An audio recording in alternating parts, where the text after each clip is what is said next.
𝗦𝗵cie𝘄. Jason's been putting a lot of content up there. I particularly enjoyed this weekend Behind the Block Party with Stephanie, Ronnie's girlfriend, with complete with pictures of Ronnie in the block party. Oh, yeah? It's a feature on 𝗦𝗵cie𝘄.com. All right, good night, everybody. .com. Then there's like Ronnie's poem from Richie's wedding is up there, Walt Whitless.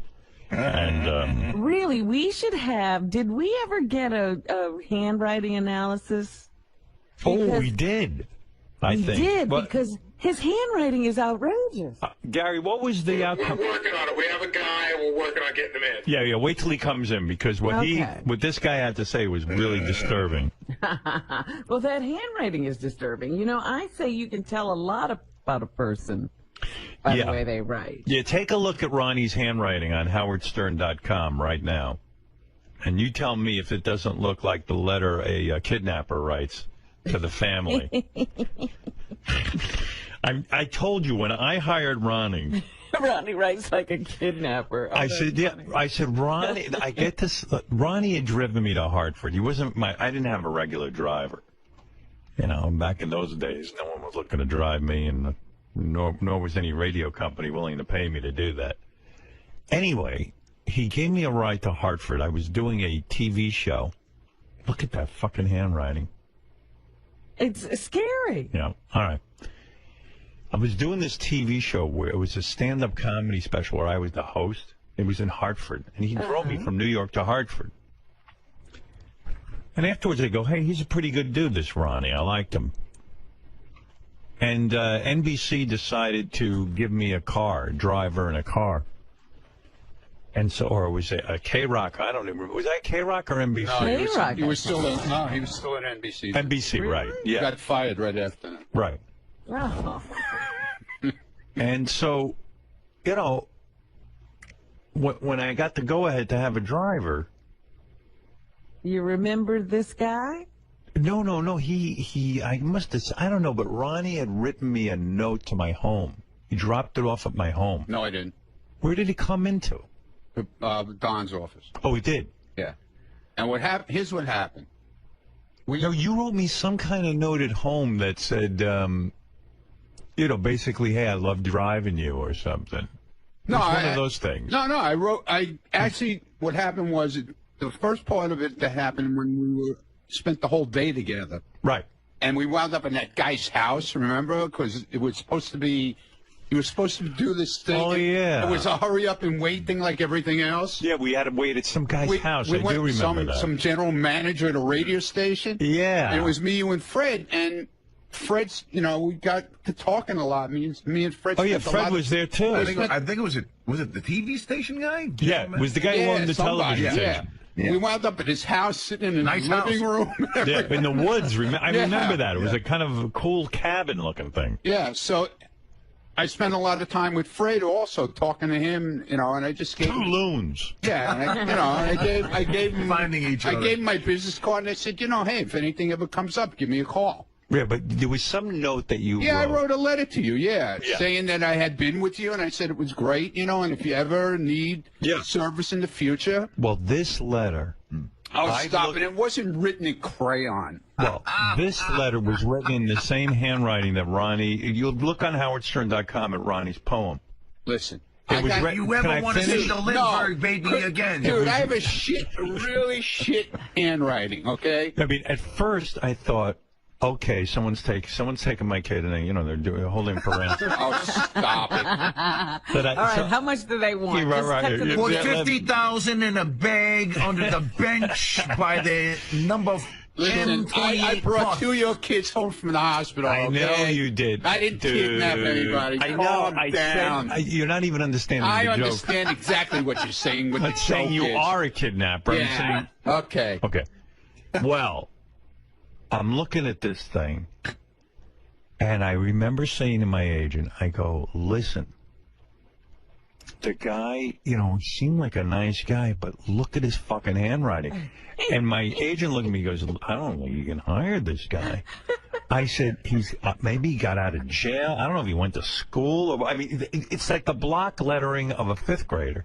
Not even. And it changes sizes and runs. It's very, very strange. Can you make it hey, Gary, even that handwriting guy, what was he saying? Because I know it was sort of a preliminary discussion, but...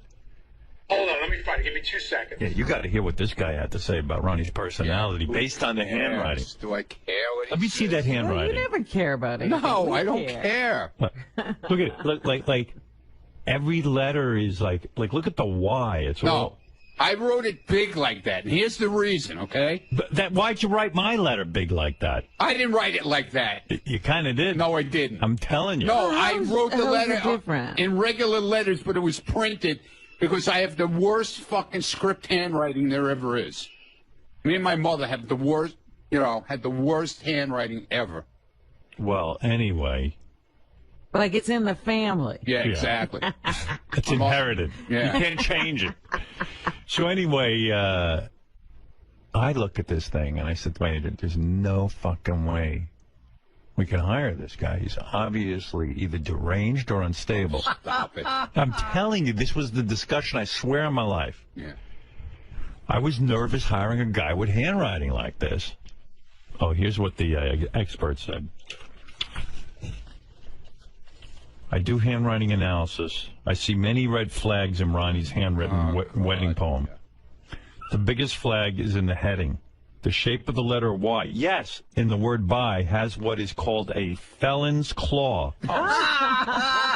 Because the lower part of the Y has a claw-like shape. People that make a felon's claw will pretend to have your best interests at heart, but will eventually stab you in the back. Yeah, okay. Wow. As soon as someone treats them nicely, they turn on them by doing something detestable. The last person I knew that used a felon's claw was my sister's ex-boyfriend. He ended up emptying a gun into his new girlfriend, killing her in front of her 17-year-old daughter. Wow.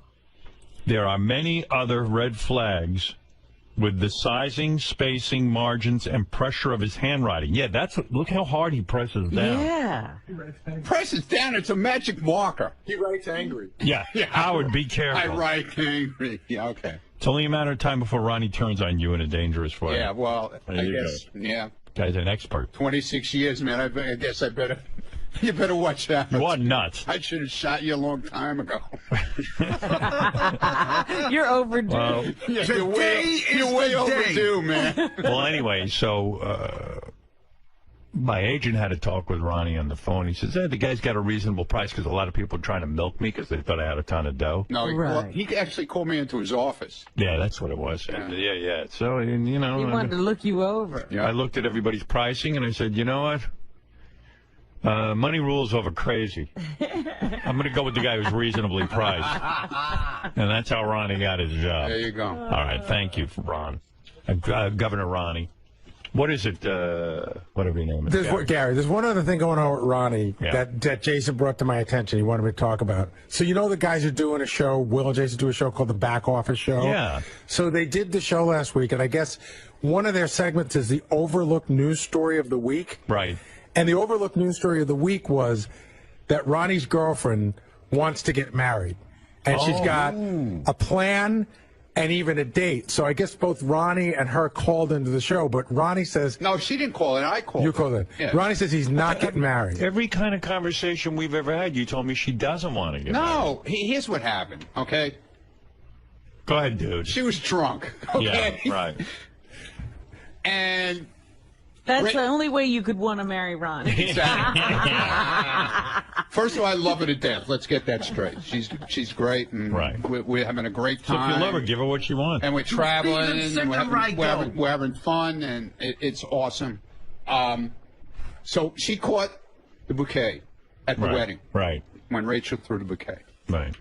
So, of course, Lieberman goes over to interview her after she catches the bouquet, but he's so drunk. He can't even. That's when JD had to take over do the interview. Yeah. Okay. So she said she was planning this big party in May this coming May. Right. And that's for her birthday. Right. So I'm helping her do it, but it's not a wedding; it's her birthday party. Yeah. Well, dude, look at it this way. But what she wanted as a gift. No, she's never. Listen, we've talked about this numerous times. But she wants to get married. No. She doesn't. Dude, she said it. Even if she was drunk, she said she wants to. All right. What is it, Jason? But we talked about it, and it's not happening. She knows that. Why not, though? Because I'm not ready for anything like that. I don't know. Maybe. When are you going to be ready? Never. Dude, you don't have that many years left. Listen, I know. Whatever. That's what I keep trying to tell her. Yeah, but why not marry her just to protect her? I keep trying to tell her that. But what about to protect her financially? In other words, so that she feels like she's your wife and she can, I could do that anyway without getting married. Yeah? You know. How do you do that? With a will. Yeah, but you know that shit's... Well, no, who's going to contest your will?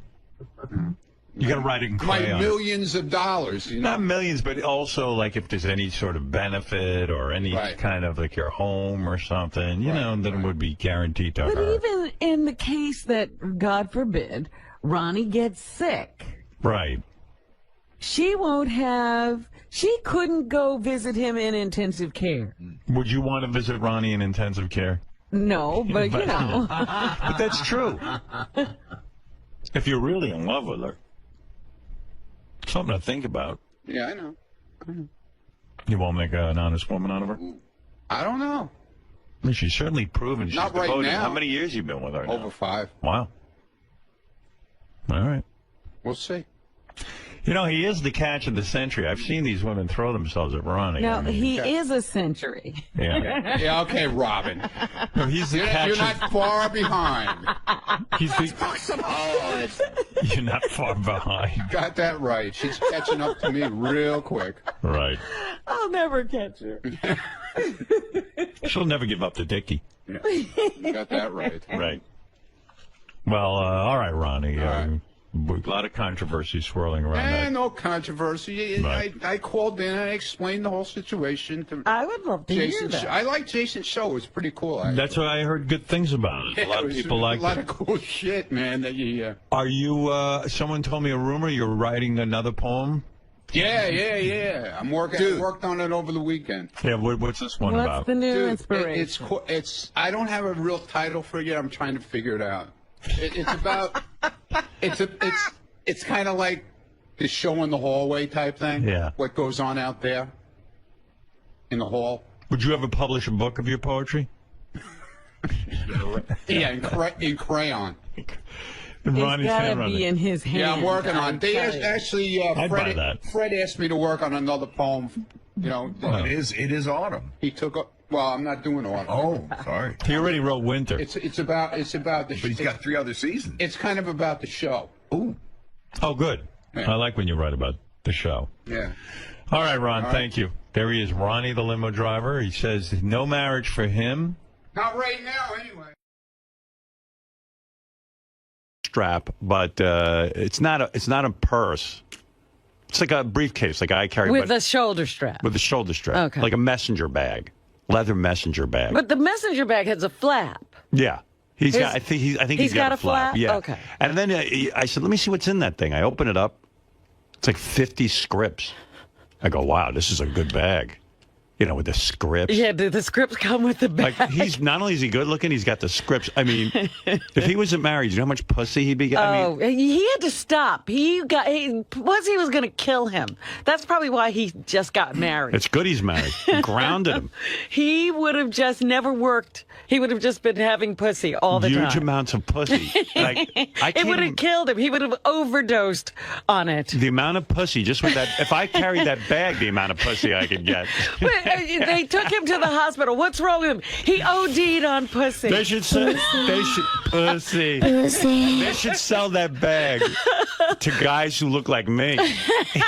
With the scripts. Yeah. Oh, let me open my bag.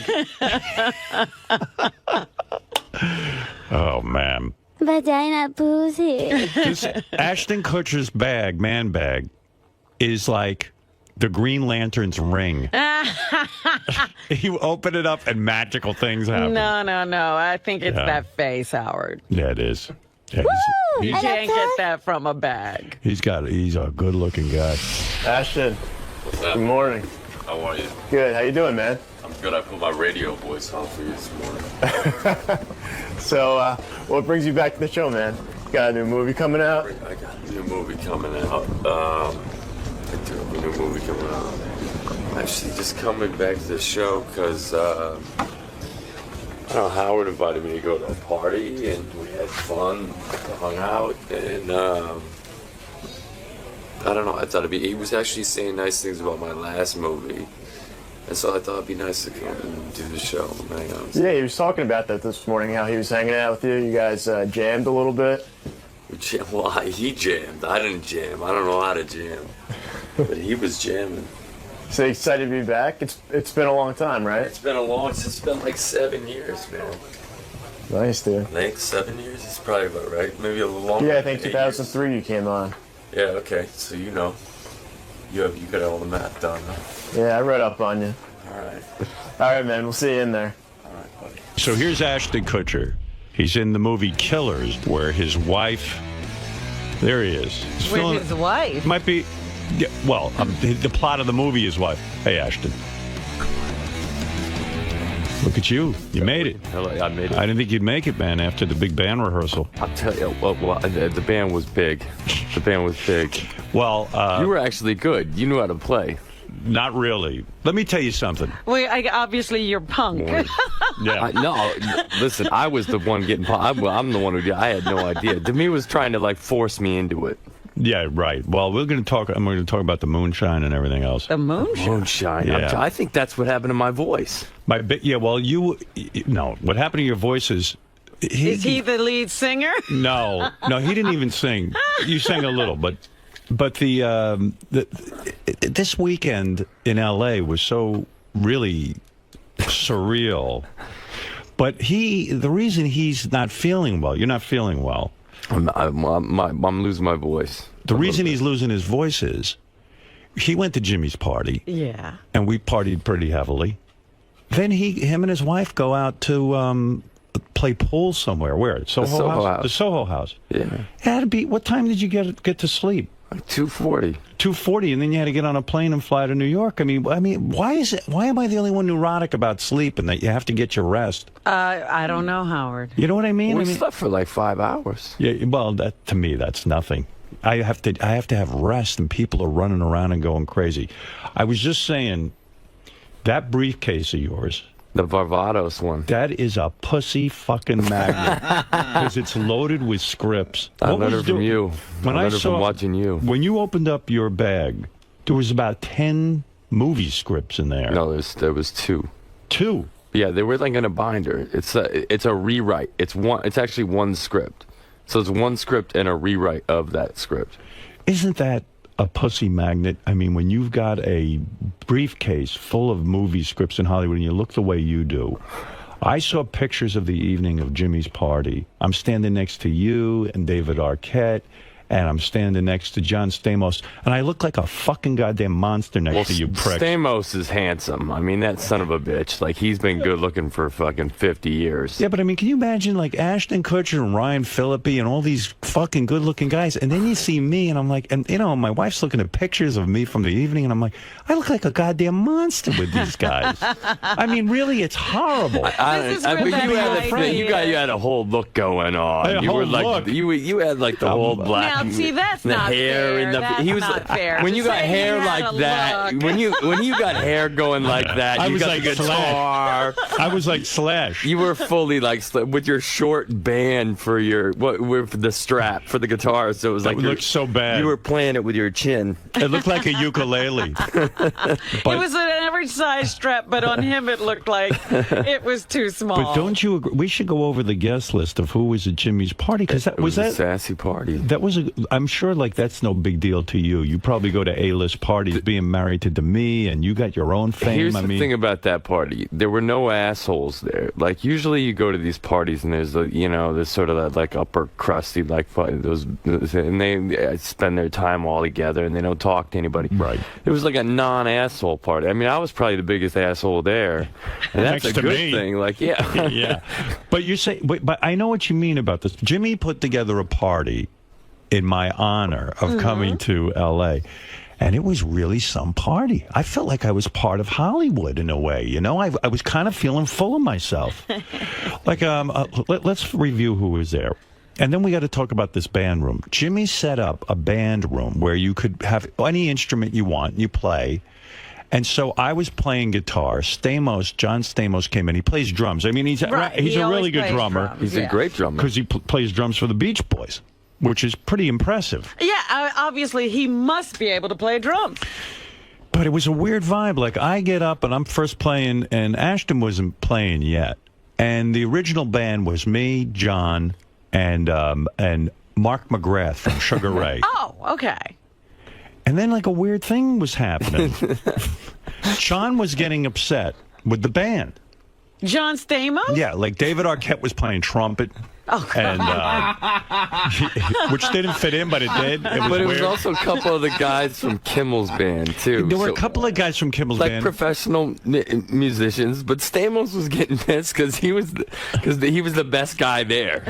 Yeah. He was angry that he was the best musician there. Yeah, Stamos. What did he think was going to happen? There was a weird thing happening. So John Stamos starts going, you know, man, this is bullshit. We can't agree on a song to play. I go, okay, let's play Louie Louie. Already the band is fighting. So That's playing the first thing you do. So I start playing Louie Louie. Ugh. But that's the only fucking thing I know. It's 2 chords. Yeah, C, F, and G. It's hard to go wrong. So I'm with playing Louie Louie, right? And we were doing our thing, and Stamos he's getting mad that everyone's such a fucking bad musician. Yeah. And he's bad mouthing Mark McGrath. Oh, Mark really? Yeah, Mark McGrath. Oh, I thought there was going to be a spat. It looked like they were going to fight. They were going to fight because. What was Mark doing? Because John goes, "What's with this guy's a fucking singer and he doesn't know any songs." And I go, does it really matter? I'm the only real musician here. If he's gonna drum, you better know what you're doing. I said we're all high as a kite. You got to hear this. Johnny Knoxville was there.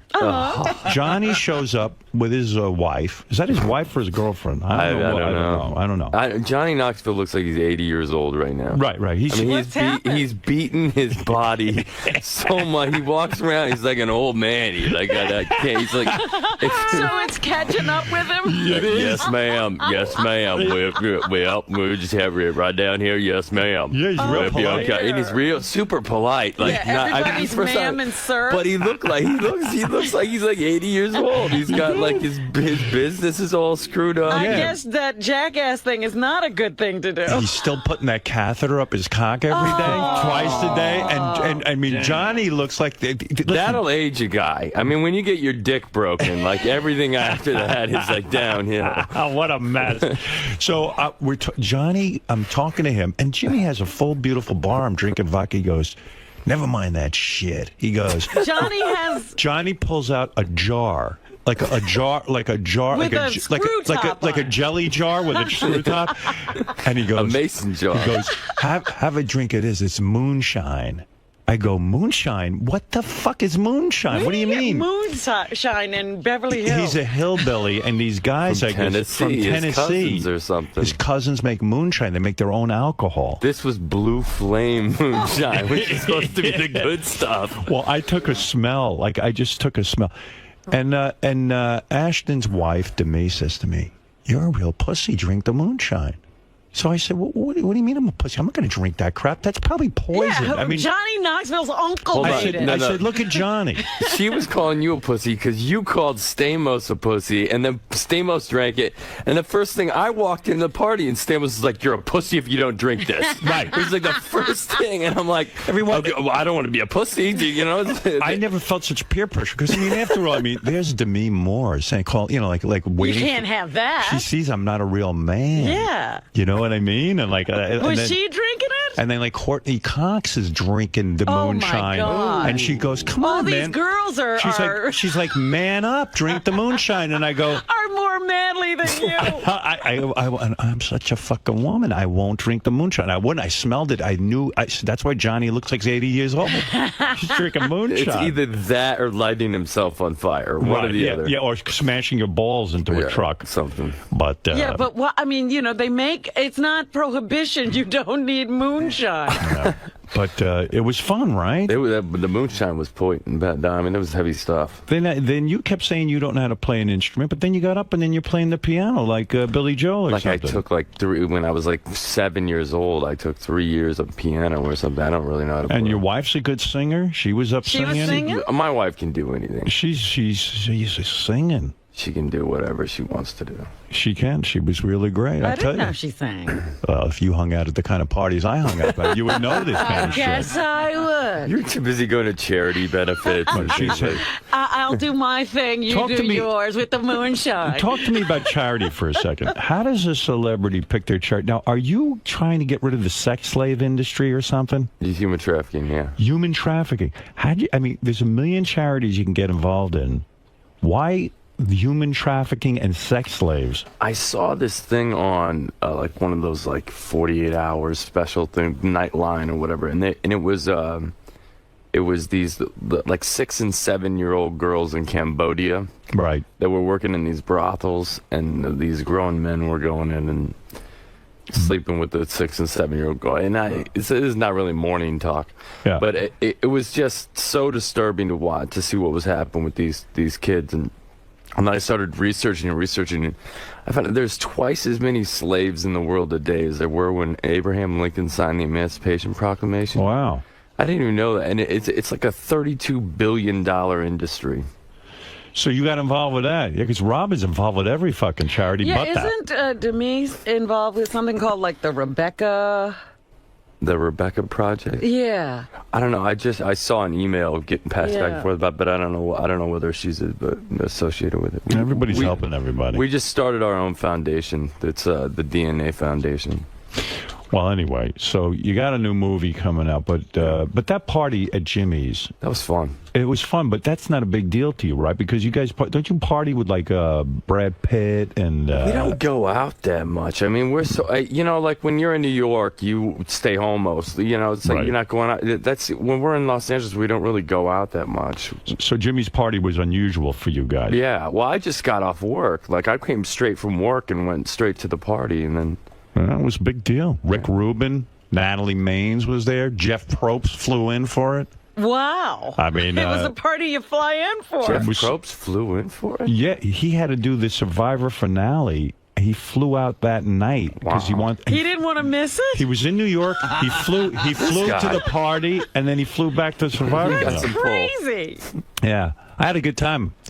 I was busting his balls pretty good at that party. Jeff? Yeah, it was fun. Why? I'll tell you all about it. Okay. But anyway, so it was good. It was really good. Ashton's new movie is Killers. This is where you play a spy. You quit the spy business. Yeah. After you quit the spy business, you get married to Katherine Heigl. Katherine Heigl. Is she a pain in the ass to work with? No, she's great. Why does she get a bad reputation of being like cuckoo? I don't know. I think she had like a thing on the what was the Getting Knocked Up movie. She had like a thing with it was like the guys in the movie and the thing. I don't know what it was. I didn't really get into it with her. And yeah, she had some sort of thing. Yeah, and I think you know when you have one thing like that spike up, then every time they do want to make a story out of it every time. So working with her was easy. Yeah. Yeah, you liked her. So you're a spy. You quit the spy business. She marries you. You never tell her you were used to be a spy, and then all of a sudden, some guys put out a hit on you. Yeah, there's a hit. There's a contract hit put on me, and it's like one of my friends or neighbors, but I don't know who it is. Yeah. And I mean, it's a pretty basic plot line. So what's like you're Superman because all of a sudden when your wife learns you used to be a spy, she's kind of freaked out. Yeah, she's kind of freaked out, but she's also kind of impressed. Yeah, right. She digs it. I get to kill people. Yeah. That's fun. I just wanted to shoot a gun. And you get to do all that. I get to shoot guns and jump through windows and dive off boats. And that's fun. And make out with Katherine Heigl. So it's like free cheating, Yeah, I know. There was a picture in the Post View yesterday making out with another chick. Natalie Portman. Natalie Portman. That's going well. You're making that movie now. That's in a movie. That's a movie, yeah. No, I understand that, but you get to make out with there's a picture I know, of it's him, like free cheating. But your mouth is open, and your tongue is practically down her throat. That's not true. That's not true. It might be touching a little, but not down her throat. Isn't that tough on your marriage? I mean, you're constantly fucking making out with other chicks. She does it too. I know, but I mean, Jesus Christ, between the two, do you get jealous when you see your wife in a movie or you're doing this? I get a little jealous, but she's just good. She's good with it. I don't know. She's okay with it. How's the marriage going? Great. How's the sex? Amazing. Are you having as much sex as you used to have? Yep. No kidding. Still goes down. After all these years? 7 years. What is the secret to you Lots and to me? of sex. Is that true? Yeah. Do you instigate it mostly? It's mutual. What do you? How do you instigate it? Give me some tips here. How do you keep it fresh? Sexting. Sexting. Yeah, you know, the texting. But you're sexting. big with that. Oh yeah. And you write her dirty messages. All day long. You don't send pictures. Oh yeah. Oh, really? But just across the text of your cock. Yeah, whatever. Yeah, sure. You send to me pictures of your penis. Penis. Not the penis. Penis. Not necessarily that. Sex her now. No, I think you have to just be like, just wait till I get home. I'm gonna ruin you. I'm gonna ram it into you. I'm gonna ruin you when I get home. Really? Yeah. And then you do it. Yeah. You get home and you actually follow through. Yeah. Will she put on outfits and stuff for you, or? Nah, we don't do all that business. No. You get in the room and you get down to business. Yeah, just get her done. Do you think you got enough fucking out of your way? You got married very young. How old were you when you got married? Nah, I wasn't. I was 25. 25 when you got married. That's not that young. I'm from Iowa. People get married in Iowa when they're like... That is true. But you 13, so he really 12. waited. It's like Romeo and Juliet. When you were young, I mean, how old were you when you started modeling? 19. Modeling's a nightmare? Well, it's not. I mean, it's hard to feel good about yourself when, it's like... Howard would feel really good. I would feel great if someone would pay me. But there's not a whole lot of earnership there. You know what I mean? My wife has said to me, she said when she used to work with male models, it's a very, very strange career. For women, it's not such a stigma, but for a man, it's kind of weird that, because you're really not doing a lot. It's like getting a jigsaw puzzle that's already put together. Right. You can't feel really good about what you've done there. Like that's just what it is. Did you do the runway and all of that? Yeah, Oh boy. Oh, no kidding. Oh yeah. Imagine the pussy you got when you were doing that. It didn't ramp up. It's hard to be like, because part of it's like what you do for a living. It's like, oh, I'm a male model. Like, it's not like really like girls aren't like, oh shit, I'm going for that. Girls are turned off to male models. They don't see them as ambitious. There you go. Right. I don't think it wasn't that. It wasn't like flowing then. So when you got that job on TV, that helped. That was like, thank God. Yeah, that helped. I'm done with that. That helped. And you were a badass growing up, right? I mean, you robbed a store or something? What did you went to jail or something? Yeah, I had like a third-degree burglary thing. What kind of a store was it? I broke into high school, like my school. It wasn't like the school store? No, just the school. You broke into school? Into the school. Crazy. I want to get out of school. Why? We were trying to rob stuff out of the school. And you were trying to rob. I actually did something like that. What is there in school that you want? Come on, they got all kinds of stuff in there. What do they got? Pencils? Equipment and electronical stuff. My cousin was like trying to break into the soda machine and try it out. Yeah, they got free yearbooks. Yeah, they got vending machines in there. Let's go. Yeah, they keep it all in there. When you got married, you did a Kabbalah ceremony, right? Yeah. Are you still into that? I still study it a little bit, yeah. But the me's more into it. We're both into it, kind of equally.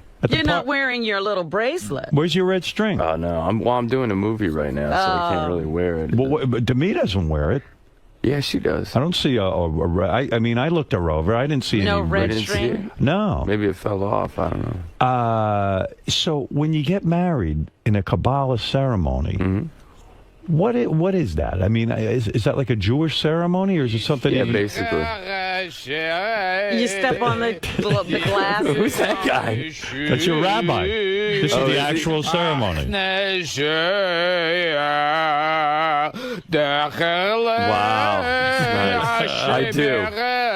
I do. So some of the things you got to do is you got to dance around a circle around the bride circles the groom 7 times. 7 times. You yeah. did all that. Yeah. No kidding. Yeah. Whoa, now what is it? So are you Jewish? No, I'm not Jewish. But you're Kabbalah. But that's Judaism. I don't understand. But here's the thing. I think religion's kind of awful. Yeah. I think that there are probably more wars created because of religion than peace that's actually ultimately created. Yeah. And so it doesn't preclude me from, studying spirituality. Like, I believe there's a God, and I believe that, part of that's within us, and I think I have a soul, and so I try to stay grounded through spirituality. Right. So but I don't like to follow all the rules and do. You just learning about it. You feel spiritual, and that's it. And that's as far as it goes. Well, it's all it's like do unto others as you want done to yourself, and everything else is sort of kind of how-to book. So when you're making a movie with Natalie Portman, I was obsessed on this picture because I'd like to make out with her too. She's cute, right? Yeah. She's super cute. She's like super 5 foot something tall though. Like I stand next to her, we look like we're different species. Yeah, how tall are you? I'm 6'3", but she's like it's weird. We have like a really weird height thing going on. When you do a love scene with her, do they put her on a box or something to make I haven't done it yet. I haven't done a love scene with. I had to kiss her. I had to kiss her in the scene, so we're just standing there, Right. But I had to lift her up to even kiss her. Do you get turned on at all? Let me be honest. No, well, I mean, in a scene like that, in a sex scene? Yeah. Did you have sex scenes with Katherine Heigl in your new movie? No, I don't have a sex scene with her. Nothing. No kissing, nothing. There's like kissing, but not like a sex scene. Nothing hardcore. No, like I kiss her boobs or something. I don't You kiss her boobs? Yeah, just just kiss them. Kiss her boobs. How do you write that into a script? See, that's why Hollywood marriages can't last. They've been doing pretty well. Tough, yeah. Well, we're doing great. Well, how do you know if they're doing well? They're still together. I'm just counting years. I mean, at the party, you guys seem super tight. Yeah, she's my best friend. Yeah. Yeah. She got up there. She encouraged you to get up and play with the band. You were being kind of shy. And wow, because I don't know how to play an instrument. I don't know how to sing. No, come on. You were like jamming out songs on the...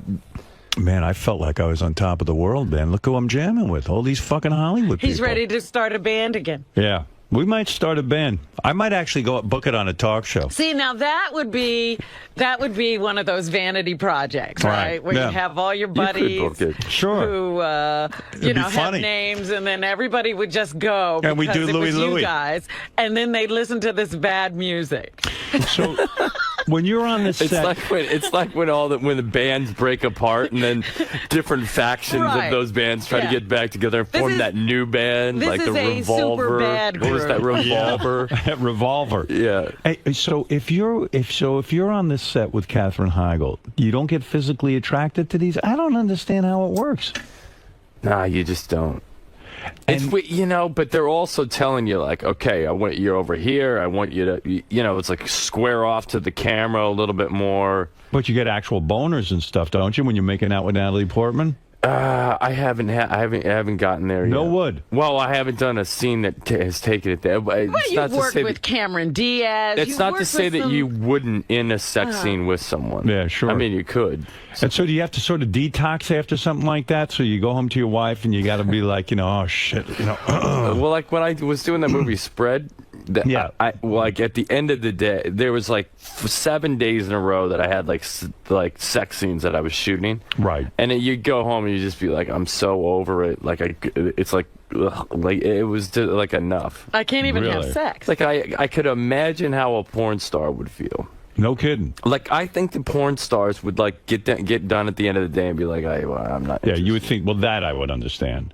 But I mean, you're working next to all these actresses and stuff. I just don't know I don't know how you go away on a movie set for 4 months or something, and you're hanging out with all these hot chicks, and you keep your marriage together. Well, it's quite remarkable. Like we'll go on location with it. We'll just go together. So it's like we're not apart. That's for smart. Very long. That's a smart move. We have like a 2-week rule. We're never apart from each other more than 2 weeks. Right. You know what it is, though? The porn stars, when they make a movie, they're finishing. They're actually coming. and they're sick of sex. The problem is you'd have all this foreplay. Ramp up. Exactly. And then you got to be kind of curious. Do you ever find yourself, you go home like at the end of the day and then you're like thinking about Katherine Heigl, what it'd be like to fuck her? No. You don't? No. You can't admit that anyway. What do you mean? Oh, I mean, because you can't say You that. could admit it. You could. Would you say that if your wife's your best friend, can you sit there and say, shit, I just did a love scene with Katherine Heigl, and you know what? I was getting a little bit turned on. Can you tell her that? Can you be that honest? Yeah. No kidding. I can't. Yeah. I can tell. She's like my best friend.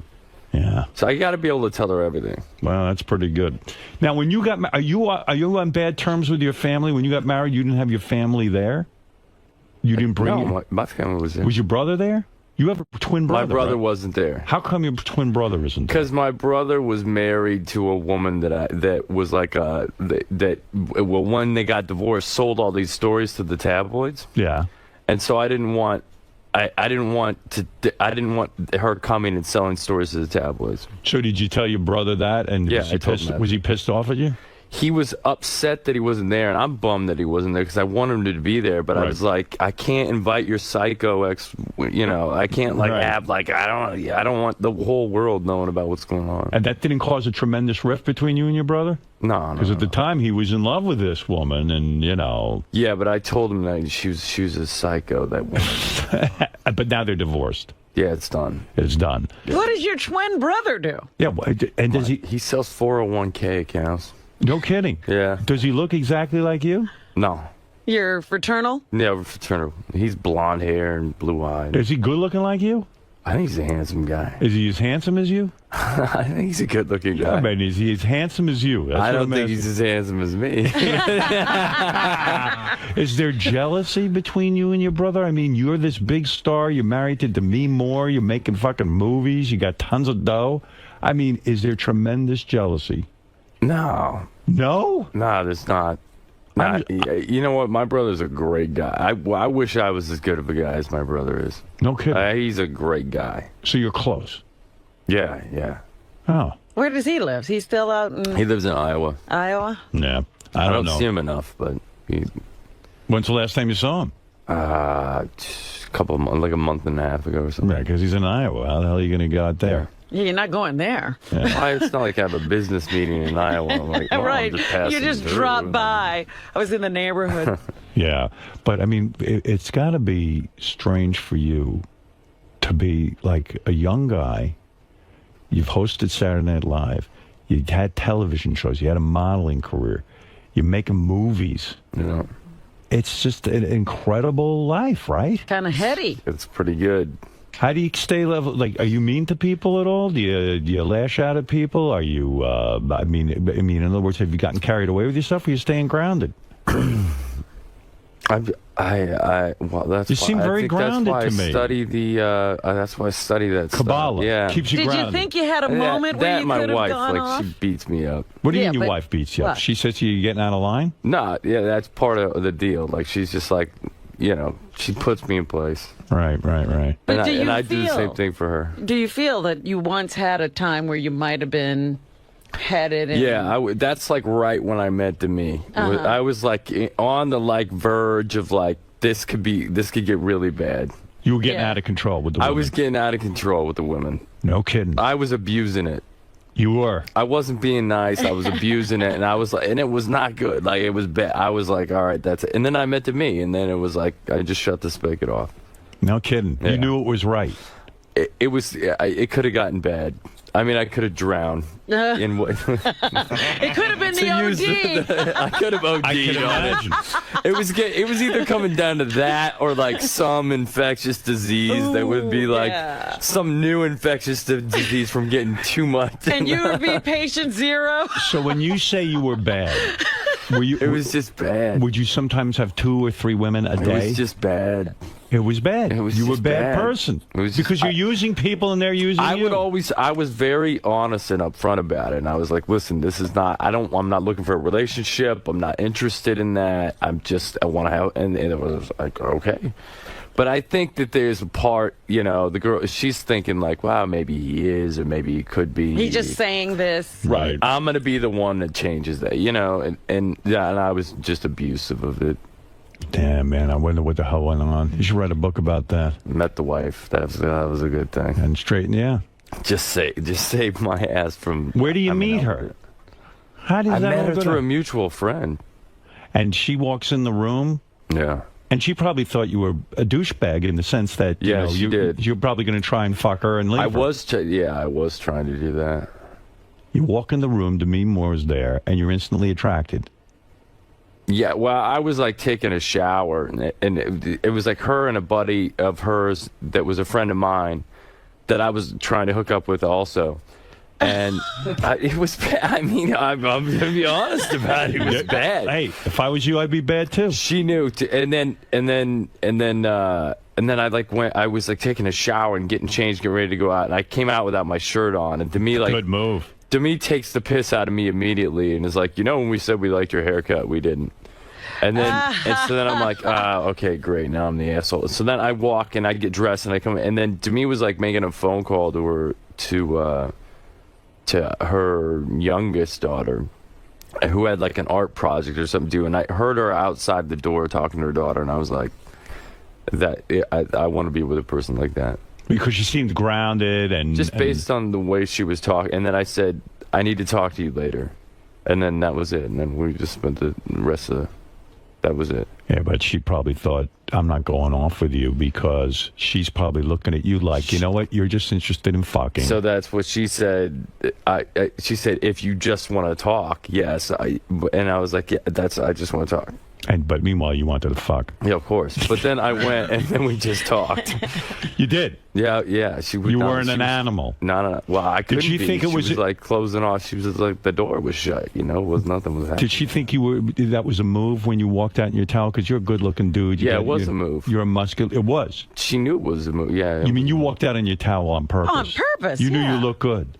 I was like... Yeah, that's a great move. If I looked like him, I'd be nude. I'd walk around with my schlong out. I hope you have a small dick. Nah, you got a big penis. No, I'm not like in demand. You know what I mean? It's not like... Right, but you have a good size. You're as big as that Starbucks. You're as big as a Starbucks coffee cup. No. What size is that? No, it's not. I'm not like working the Venti mocha. So your move is when you were seducing a woman, you walk out in a towel. No, that wasn't my move. That happened to be the move that. You know what that move. You know what my move is? I walk out in a ski parka. That's it. I keep everything covered up. It's unbelievable. So and then. She probably didn't really want to take you seriously romantically, because she knew she didn't. You're a womanizer. Yeah. There's no way you're going to be a serious contender. There's no way you're marriage material. And you had to prove to her that you loved her. That was it. How did you prove it to her? I don't know. You just hung in there. Just hung in there. And then you get to fuck. I just shut everything else off and then focused on just this is the person I want to be with. How many weeks does it take for you to get into Demi's pants? It took a while. A long time. It took Even a while. for you. It took a while. Weeks? Months? What? It took a while. How long? It took a while. I don't know. More than a month? Not more than a month. Oh, good. All right. Because then you're losing your mojo. More than a month, then yeah, that wouldn't have worked out. Here's my prediction. First night you talked, second night you fucked. That's what I think. No way. Not she was not. Did you make out the first night you met her? Yeah, made out. You made out? Yeah. Son of a bitch. Mm-hmm. Oh, that must but are you seeing her like every day of that month? How often are you seeing her? What? She was actually she flew out. She left. She had to leave the next day. Right. But then her plane got stuck and and there was an issue with there was like a weather issue, so she couldn't leave, so she came back into town, and then we hung out a second night, 2 nights in a row, and then she left town for like a week. Ah, okay. But we were talking every day. Yeah, you should see these two little lovebirds. I'm sure. She was very supportive of him in this band that we were in.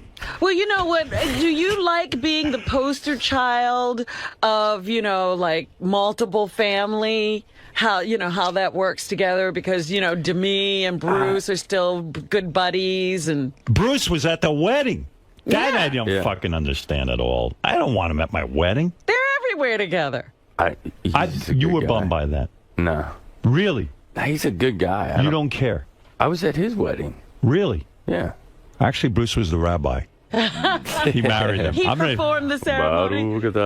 Yeah, right. No, he's a good guy. Bruce is a great guy. Yeah. I hang out with Bruce any day.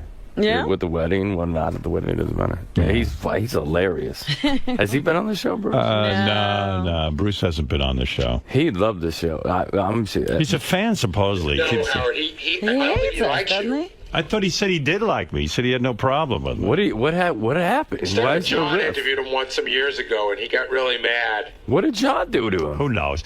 Hey, Ashton, so when you get married, when two powerhouses get married, and you're both wealthy people, do you do the whole prenup thing, or did you bang out a whole agreement? I didn't do it. She had more money than me. I didn't do a prenup. You didn't do a prenup? No. She did one. So there is no prenup? No, there's no No prenup. prenup. But now at this point, I mean, you're making tons of dough, so... I don't care. You don't? No, I don't really care. It's money, whatever. How's that all work, though? Everybody just pulls their money together?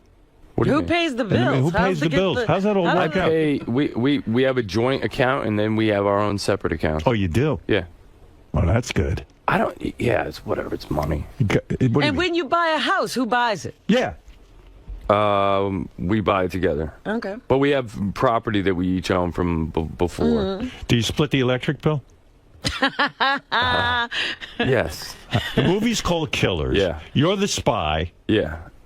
who reveals to his wife that you're a former spy. I'm a spy that reveals to my wife that I was a spy because people are trying to kill us, and we don't know why. Is it a comedy or It's a comedy. It's an action comedy. It's great. It's really, really good. I've seen it, and it's great. I will be happy seeing this. I like the premise. I think you'll be happy seeing it. I think there's not going to be enough sex in it. I don't give a shit. You don't about care. that. No, I all don't right. care. But then I think you'll enjoy it. I think it's funny. Tom Selleck's in it. Gee, I mean, he's got the most gorgeous mustache you've ever seen in your life. Right. And He still has that mustache. Then the mustache is unbelievable. I mean, this thing is like a Vulcan forest. It's got its own personality. It's unbelievable. And you are still tweeting, right? Yeah, still tweet. And you have 5.5 million followers on your tweets. 4.8 million. 4.8 million people just wait on your every word. Yeah. They're not waiting on every word. They're following other people. You know what I said to Ashton with that Twitter? They should pay him because. Well, he did a whole thing. The big reason people knew about it was because of him and to me. Do you They have? did a big thing for Twitter. You seem to be up on the technology. Is there something coming down the road that's better than Twitter? Like that you'll. What's next? That's better. What is the next There's thing? different stuff coming. There's a thing called Foursquare that a lot of people are using. Foursquare. Yeah. It's like you check into locations. Yeah. And then you can kind of create a crowdsourced Zagat guide. It's pretty good. And then there's a thing called Daily Booth. That's like it's like people talking but with pictures. I see. Kind of a big thing. So if you go on that, you could change. You literally made tweeting very popular. You were one of the pioneers of this thing, true? And really, you made it popular. You built a big business for them. Have they ever come to you and said thank you for being interested in tweeting? I mean, I would think they'd kiss your balls. I've met with them. They haven't necessarily said thank you. Does that bother you? You're providing content. It bothered me for a while. For a while, it really bothered me. I was like, wait a second, like I'm helping to blow up your platform, like hook it up. Right. But now I sort of got to the point where I was like, it'll come back around somehow, somewhere, wherever. Are you the world's greatest tweeter? Nah, there are people that put more entertaining stuff down. More, yeah. Robin is now involved, and it's very, very I'm compelling. not a Do you good like tweeter. it? You're not good in it? I'm about to get taken. I'm What's the about to deal? get knocked off of the pedestal. Oh, really? Yeah. Yeah. What's happening? He's really got to go. What are you doing this morning around the movie? Today Show? I have a Today Show. Regis. Oh, yeah. Regis I gotta and go the Today talk Show. to Regis, your All right. buddy. Yeah, so you got a lot going on. Yeah, he is my buddy. He lives in my neighbor. building. My neighbor. All right, look. The movie Ashton Kutcher is in is called Killers. Go see it. It's romantic, But it's got but it's a action. thriller. And there is some humor in it. Yeah. And I mean, what could be better than that? Sounds like a good combination. That's right. And look, he ain't bad to look at either. Let's be honest. What about her? Does she get naked? Yeah. No, if she doesn't get naked. No, it's a PG-13 probably. I like how fired up you are about that. What about it? She get naked? Yeah. Hey, by the way, Ashton, you will like this, that my wife was on Regis, where you're going, and she came out with a dog, and the dog took a shit on the stage. Yeah, the dog shat on the stage. And it got big laughs. And what you should do is take a dump on the stage. Get that dog. Just squat it out. Go over there, squat out a big dump, and I am telling you. I heard this works on your show, Regis. Yeah. Just say, I understand Beth Stern was on your show, and she took a shit. That's the new Regis thing. Everyone's shitting on the stage. Everybody just goes and shit. All right, listen, we loved having you here. Good luck with the film. Good luck with the band. Good luck with the band. I'll contact you about the band. Yeah, and good luck let me with know when we everything. all get back together. Ashton Kutcher, everybody. Ashton, Yeah. how'd it go, man? I think I don't know. You tell me. I think it went pretty well. All right, good. So, You never really know on this show whether it went good or not. You find out once you get in the car outside and somebody calls in and they're like, "Oh, that guy's a fucking asshole." Like, who's he? You don't find out how this one went until afterwards. all right, man. Thanks for stopping by. Take it easy, man.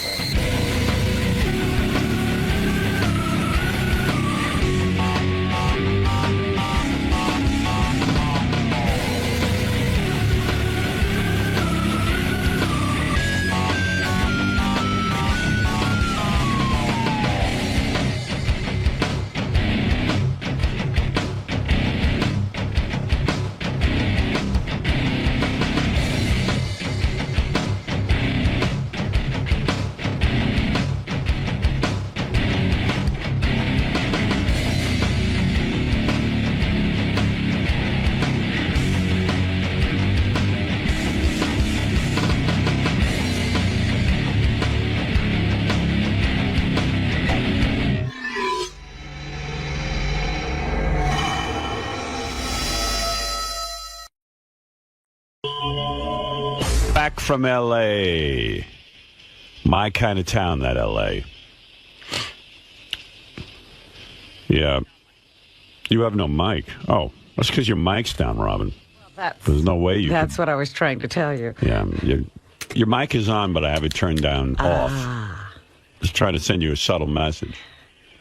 I got it. I just don't know what the message was. Oh, my glasses are filthy.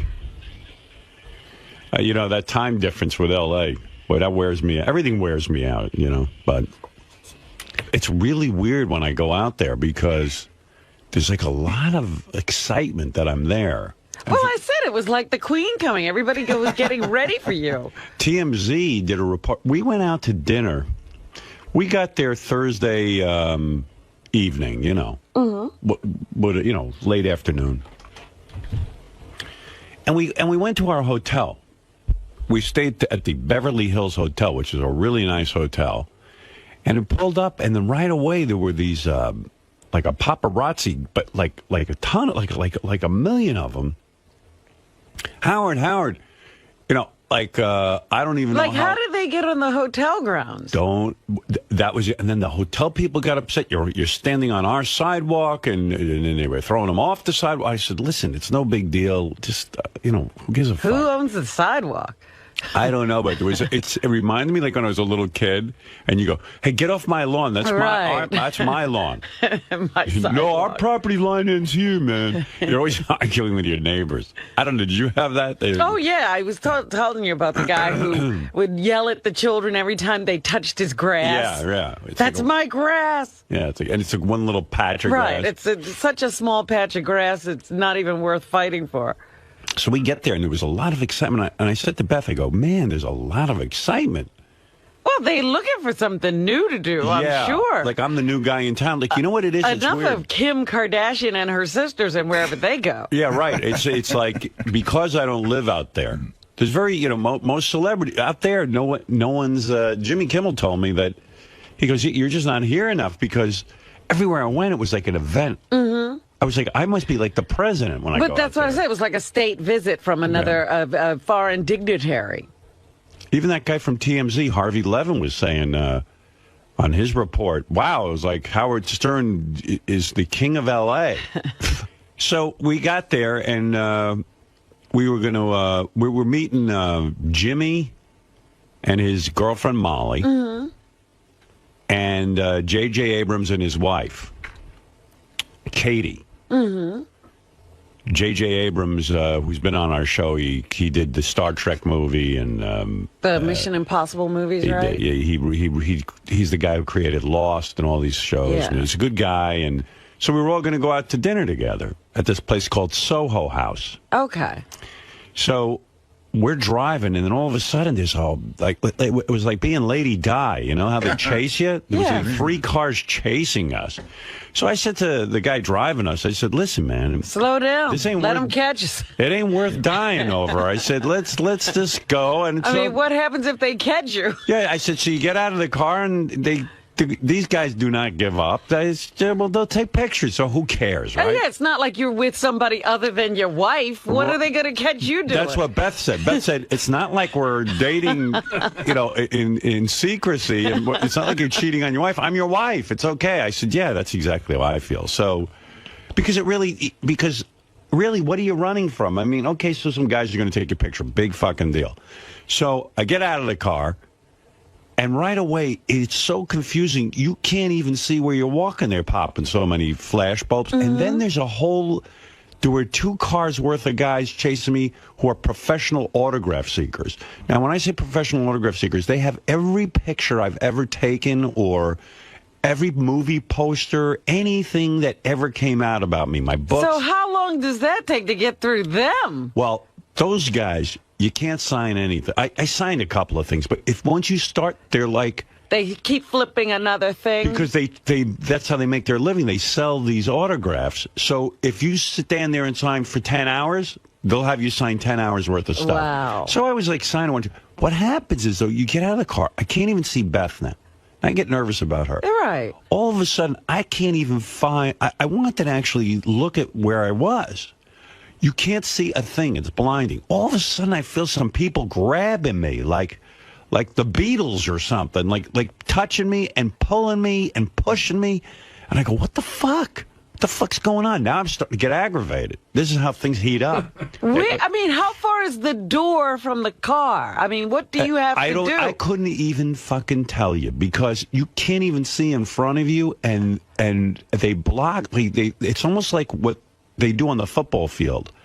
There's a whole pattern they run so that you are can't blocked. see where you're supposed to go. Where's the lane? So I'm like, man, this seems dangerous in some weird way. Like I could have walked into the street and got hit by a car. I don't know what the fuck's going on. And you don't know where Beth is at this point? No, and then they videotape it. So what they're hoping you'll do is either get in a fight with someone, or you'll fall down, or you'll look confused. So I was like, I don't want to do any of those things. I just want to get into the restaurant. So it's actually surreal. You don't know where you are. It's almost like being in a bee's nest. You cannot see a fucking thing in front of you. So fortunately, I brought Mike out with me. You know Mike. Yeah. And he was helping us get in, but it was crazy. I started to sign a few things. I said, this ain't going to fly. I'm not signing any more stuff. Because that just makes more... And then they follow you around for the whole weekend because they know you're an asshole and you'll sign everything. And it's not like it's a fan saying to you, sign something. For like a woman... it's a guy with a bunch of... Yeah, like I went shopping and this woman came up. She goes, I'm a fan. Would you sign this for my niece or something? I said, yeah, sure. No big deal. But she doesn't come with another one. She doesn't have another niece. No. It's a whole racket. But it's really, I'm going to say dangerous because you don't know what the hell's going on, and they're hoping you'll get hit by a car. These guys, because then they'll be the ones who tell all the stories. Yeah, you have no idea if you're on the sidewalk. You don't know where the fuck you are. So we pull up, and now we're in a steakhouse, and by coincidence, I didn't even see him. Donald Trump had just gone in there with his wife, and so.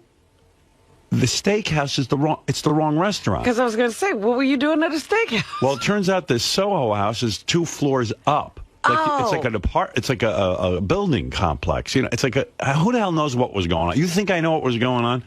So I walk in, I finally get in there, and it was like wacky. The guy goes, "Do you have a reservation?" I go, "Yeah," and they go, "No, we don't have your name on here." I go, "Is this the Soho House?" And they go, "No, this is BOA Steakhouse." No. So I go, "Oh fuck, you kidding me?" I go, I don't think I could walk back out there. Yeah, like now you got to go back? That's crazy. And then you sound like you're crazy because you're like, well, the guy goes, well, your car's right there. I mean, I go, where? And they don't tell you. This must happen all the time. They don't tell you the Soho House is it's upstairs. And there is a way of getting up there. I guess they don't want to encourage that through their restaurant. They're pretending that restaurant doesn't exist. Yeah. So I go, did you ever hear of a place called Soho House? Oh, no, that's right upstairs. We can help you get up there. I said, thank you. Don't send me back out there. The whole thing is crazy, man. I don't know. It was wild. And I'm telling you, we pulled up to the hotel.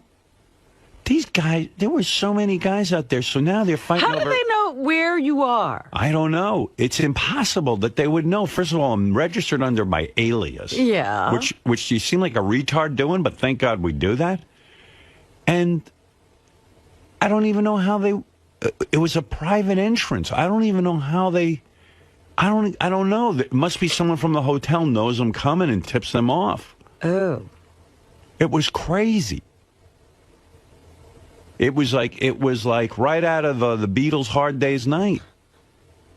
And, you know, I guess if I was single and I had a new chick if you were with me, trying to impress somebody, it'd be another thing. I'd pay people to do that. That's right. You'd make this happen. You would say, come on, get a crowd out in front of the hotel so I can look important. And you know me, how cranky I am and everything. And I was just like, boy, this is weird. But, you just go with the flow. I was like, wow, okay. So that was dinner Thursday night. And that was pretty nuts. Mm-hmm. And then Friday, Beth was running around. She was on everything. She was on Jimmy Kimmel. Did you see her on Kimmel? No, I have to go get the YouTube now. She was really good. I missed it. I heard about it. Yeah. I saw a lot of comments about it. I'll tell you about the party that Jimmy threw. Yeah. I'm getting to that, but the funny thing is that Jimmy has a room where you can jam. Like, he's got all guitars and in his house. Yeah, he's got a whole like outdoor room. Like, I shouldn't say that doesn't make sense, but it's a room that's not part of the regular house. Okay. All right, it's like a guest house, but he set it up for like if everyone wants to go play instruments, and he says no one ever plays instruments when he has this thing set up. So a bunch of us went in there, and I saw pictures from the evening, and I'm standing next to Ashton Kutcher, who's coming into this morning. I'm standing next to Ashton Kutcher and David Arquette, and we're jamming with our new band, which I'll be telling you about. So you guys are now going to make music together? There's something happening. This is, what do they call this? Is a super group. There's a super group forming.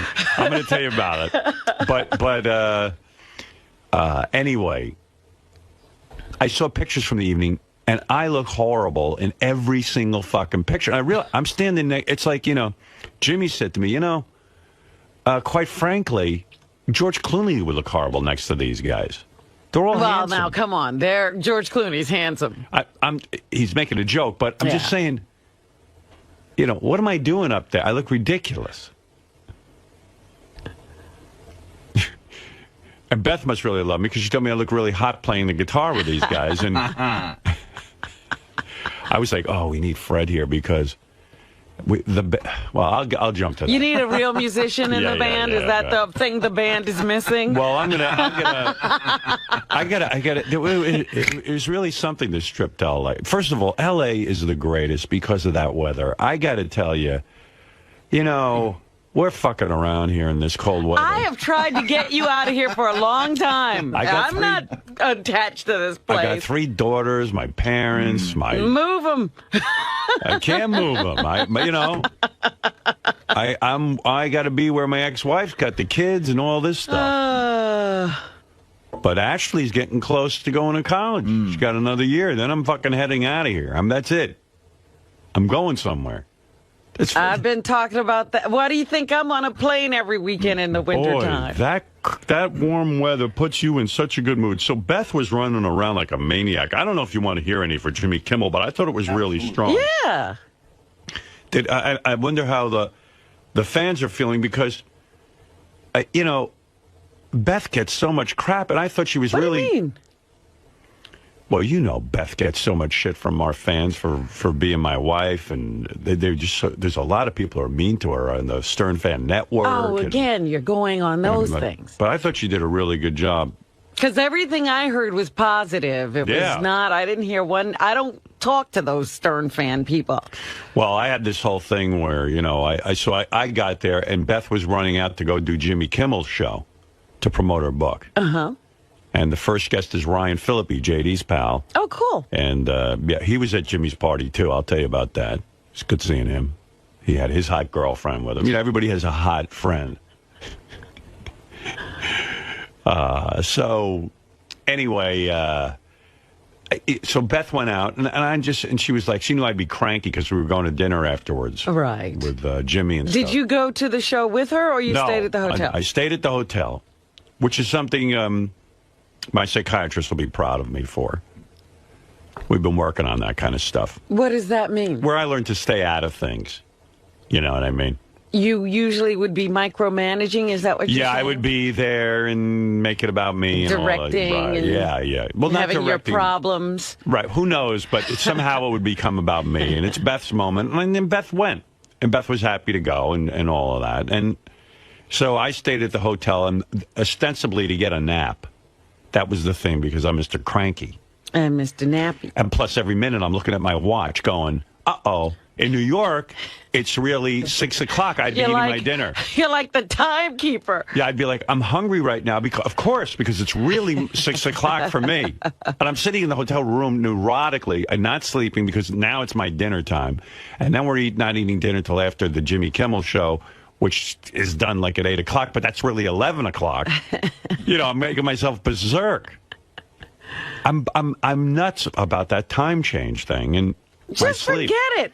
It's the time you're there. I guess. I hear you, but I can't get used to it. Well, you only got 2 days. So now I'm laying in bed, and then I said, I better beat off. Because now I'm in the hotel, and I'm going to beat off. Because I go, maybe that'll put me to sleep, and then I won't be cranky. I didn't even tell Beth I beat off when she was doing taping Jimmy's show. You were that's between us, okay? Jimmy and yeah, that's between us. I had to take care of myself. Yeah, please, keep that from Beth. Yeah, I have an honesty issue. I tell her whenever I beat off, but this time I was embarrassed. What is that, like a pledge? Well, I just say, I don't want to be uptight about it. Hey, I beat off. What's the big deal? But, I mean, if it comes up, it's one thing. But you don't have to announce it, yeah, but also, I wanted to have sex with her that night, so I didn't want her to use that, you beat off already. What are you doing over here? I just didn't want it to be an issue. Huh.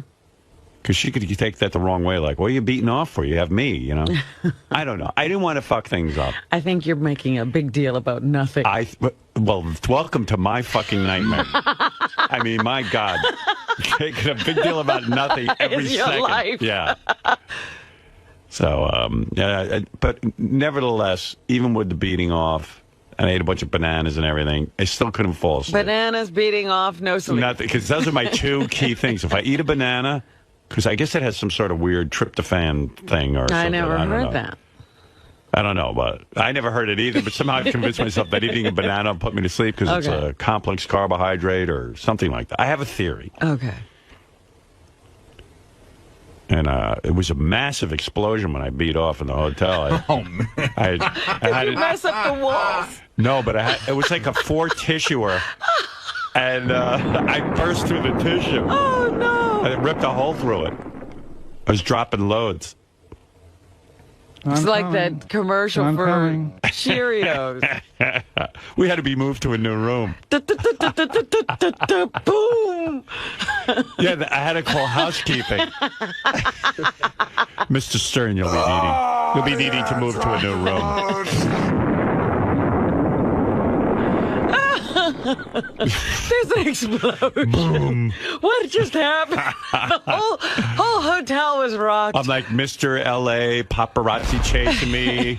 My hot wife is on Jimmy Kimmel, blah, blah, blah. I'm in my room beating off and eating bananas. I'm so fucked up. When's it gonna end? So, anyway. So then I'm sitting in the room. I go, shit, I should have gone to Jimmy's. It'd be fun. I want to see where Jimmy works. You've never seen the studio. No, I haven't seen anything. Now I'm sitting in my room now because I put myself... looking at four walls. Yeah, now that I put myself in Siberia. And it would have been fun because I know Jimmy's got a bar set up there. I could have started having cocktails. Yeah, it's like a nightclub, I heard. Evidently. So I said, fuck this. I'm going over. So I got dressed. Then I had to figure out what to wear because we were going out to dinner. And I don't know what to wear out there, but everyone's casual. Yeah. But, even casual for me, I just don't look so good. Well, you look good when I saw you. No, I looked all right. Things are falling apart rapidly. Oh, stop. They really are. That's the bad thing about going to L.A. Everyone's so fucking good looking that, I really look heinous. And why do you think all those people stay in the psychiatrist, the plastic surgeon's office? Yeah, but you know what? Some people are going too far with it. But that's why they do. It's an attempt to stay ahead of that, and then they make mistakes. Yeah, I'm much handsomer in New York. That's a good point. That's a real good reason for me not to go to L.A. because I'll start looking like the Joker. You know what I mean? I'll be like, maybe I should get tugged back a little bit. You'll be one of those people. What's wrong with his eyes? Yeah, well, hey, come on. It's competitive out here. He looks like his eyes are upside down. I look like a monster. Everybody's just very, very good looking. I'm telling you, I was looking at Dr. Phil on Jimmy the other day. They were running promos of it or something. I was like, his crow's feet are going the wrong way. Yeah. He's even had a tweak. And he's no fashion plate. I don't know. In L.A., I'm a 1, but in New York, I'm a 4. It's great. In New York, I could almost look cute on days. Come on, there are some other places with good weather where you can maintain a 4. Yeah. Mexico. My height gives me a 4. I don't know. So, so where am I up to? Just Thursday night. Yeah, so, I get over to Jimmy's, we drive in, and boy, that's a nice setup, man. You walk in, he's got like a whole bar, and the place is packed. This is at the studio. You're not talking about his house. No, I'm talking about at the studio where he works. He's got his own, it's like the Jimmy Kimmel Theater type situation. They don't call it that, but, he's got complexes of offices, and you walk in by the dressing rooms, and all of a sudden there's this huge party going on. Now, when I say party, I want to say 200 people partying with a bar and a full bar service. It looks like you went out for the night. Yeah, and if you know someone or you're sort of a VIP or something, I guess you get back into this area. And it's the place to go for drinks, like a club. And it's not even people who have anything to do with the show. Huh. What's that all about? I don't know. The bar's going, and it's, would you like a drink? And I'm like, yeah, sure, okay. What do you got? Start out with a little white wine here. Now, is it open bar? Open bar. Wow. I mean, it was open bar for me. I wonder if these other people have to pay. Yeah, I'm like, is Jimmy subsidizing I don't know, his career by opening a joint? But it is some vibe back there. And I even said to Jimmy, these aren't the guests or anything. It's just like, what's going on? It's like a whole other show. You don't even know who these people are. They could almost have a reality show just based on that bar. No, you don't know who they are, but they're all sort of somebody, but you don't know who. Right, but I'm just saying they're not with the people on the show. They're not. I didn't even hang out over there because it was too crazy. Because every time I walked by, people started cheering and screaming and going I wasn't going to go sit there and have a drink. It wouldn't have been relaxing. Right. I would have been the entertainment.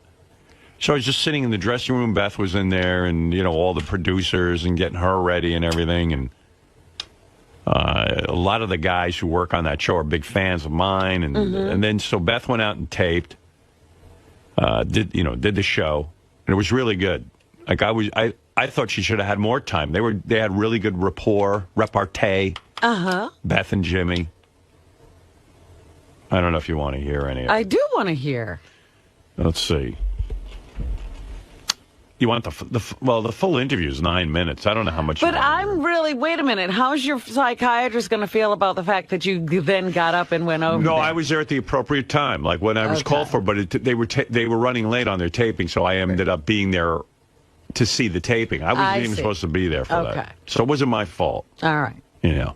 Ryan Phillippe was the first guest, and he was saying some really nice things about me. He was really being very sweet and talking about how his mom used to drive him around, and he'd listen to the show, and it was like his big influence. So it was not. I was really starting to feel very full of myself being out there because the people were carrying on about me and telling me I was a genius. Like Amy Poehler from Saturday Night Live was I'll tell you who was at the party.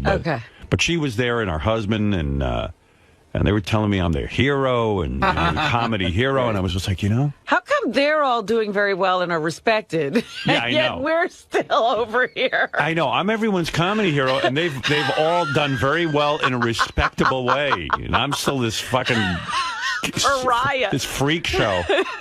I don't know. This social pariah. Like Jimmy's got a show on ABC, Amy Poehler's on Saturday Night Live and has a TV show on NBC, and and I'm still some weird dreg or something. And so then Beth came back, and I told her how funny it was, and everyone was really pleased. And then then we went up to Jimmy's offices to get him because we were all going to go to dinner.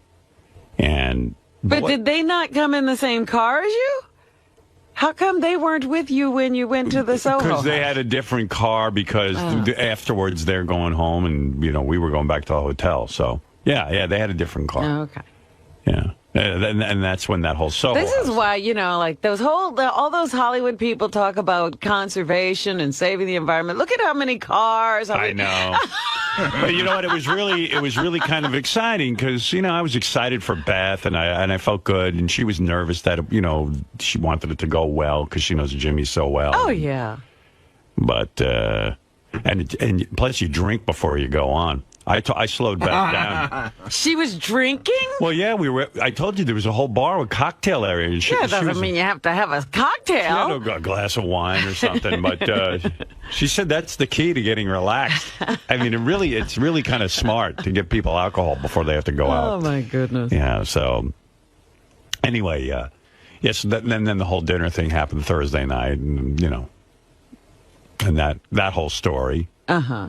I'm telling you, this big Hollywood party that Jimmy threw was really quite something. I'll tell you the guest list. So this was Saturday night. So I really didn't even know who was coming entirely because, there were some people that I had invited because Jimmy said, who do you want to have there? And then there were people just kind of were there, and I didn't even know they were coming. So he's all dialed in, apparently, in this Hollywood scene. Yes and no. I don't know. I can't tell what's going on out there. I'm just I'm so out of it.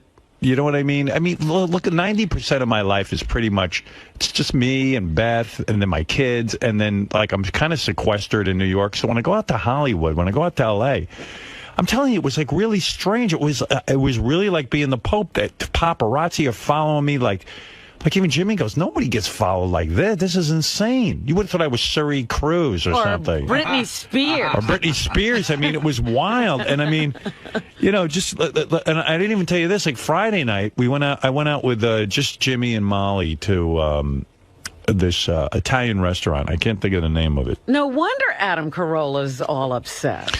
Yeah, Adam was at the party. And Adam but you wouldn't give him any special time. No, we invited Adam Friday night. He was shooting a commercial or something, and he wasn't available to come. So I met Jimmy and Molly over at this Italian restaurant. Because Friday I just did the same routine again. I hung out by the pool. Now, was Beth busy all day on Friday? All day pretty much. Wow. She stopped by for an hour. Or we went shopping for 2 hours on Rodeo Drive, which I don't recommend if you have any degree of fame. Because you can't move? Yeah, it was kind of crazy. I didn't know what it was. I saw it in the movie Pretty Woman, Rodeo Drive, and Beth said, oh, let's go shopping on Rodeo Drive. I said, yeah, why don't you get dressed up like Julia Roberts, and we'll go, and and I'll look like me. You're going to dress up as what? There's no point in me dressing up. And I said, yeah, let's go shopping. So we hit, like, the first store you hit, then everyone's like, it's really kind of a tourist trap, actually. It is. Yeah. Well, of course. What do you mean, of course? How do I know that? Pretty Woman, it didn't look like that. Rodeo Drive. Oh, well, I walk out there, and there's a, I guess they have a lot of tour buses that come by. They're open-air tour buses, and it Those says... big double-decker buses. It has Star written on it, and people are there to look at celebrities. They drive by the celebrities' homes. So I walk out, and they go, hey... The guy on the... Did he have a bullhorn? He had a bullhorn. Yeah, he goes... And right over there is Howard Stern, radio announcer. That's funny. You can't miss me, you know what I mean? That's a movie scene. And I go, uh-oh. Beth goes, all right, get back in the car. This is going to be a disaster.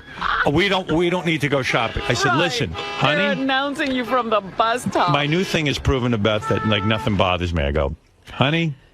We came here to shop. Big deal. So people see. So they're on a tour bus. That's not a big deal. So they're announcing me. Yeah, so they're announcing me. We're trying to cross the street, and now we're jaywalking because we're so desperate to get across the street and hide. We're going to be hit by traffic, but and it's Beth's okay. Going, and I go, Beth, let's go into that store. She goes, no, I really don't want to go to that store. I want to go to the one all the way down there. I go, we're going to walk all the way down there. No problem. No problem. The guy's going, Howard Stern is over there not crossing the street. He is crossing the street.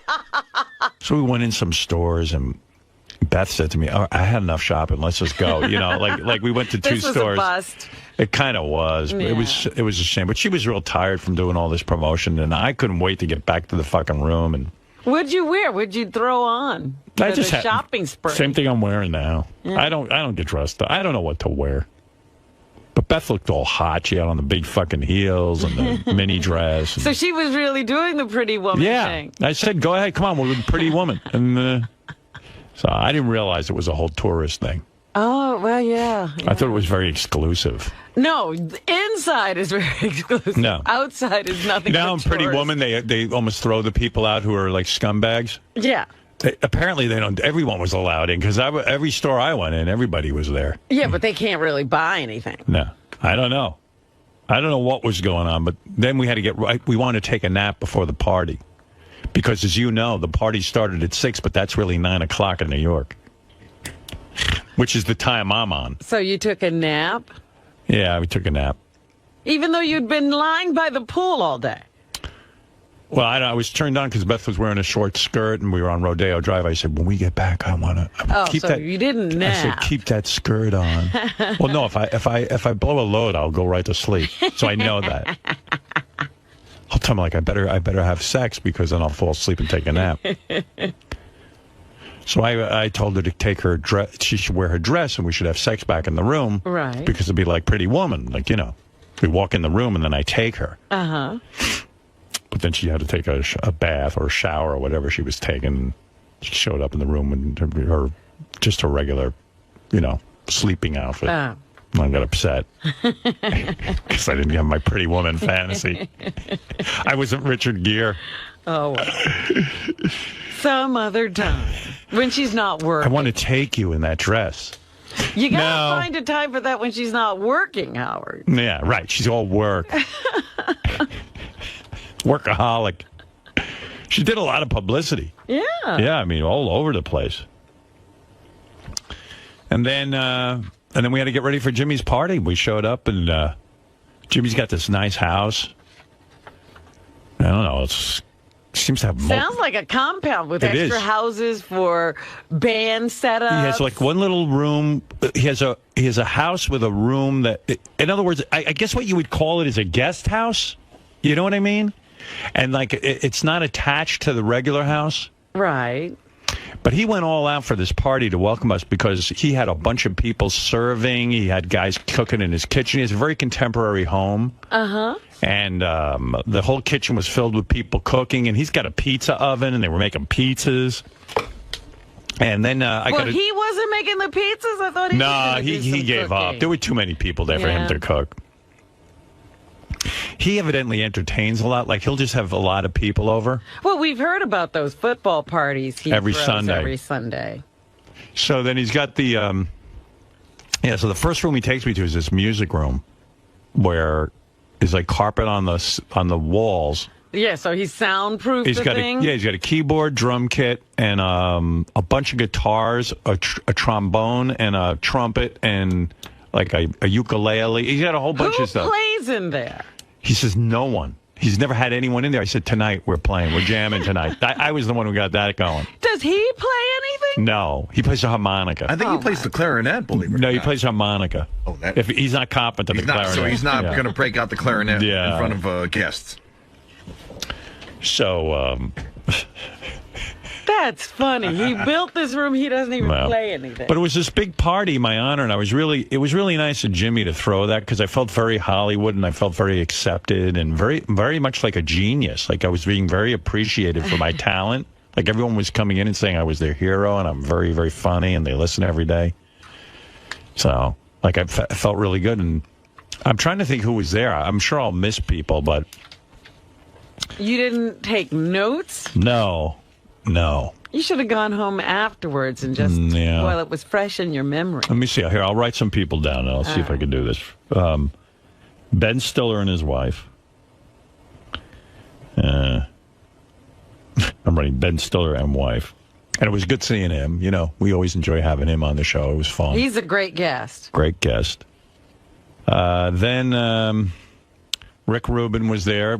He came with also with a date, and Rick lost 100. Rick Rubin's the guy who produces. What does he produce? He produced the Rolling Stones album. He, was instrumental in starting the whole rap thing with Russell Simmons. Yeah, Rick produced my Private Parts album and all that. So he was there.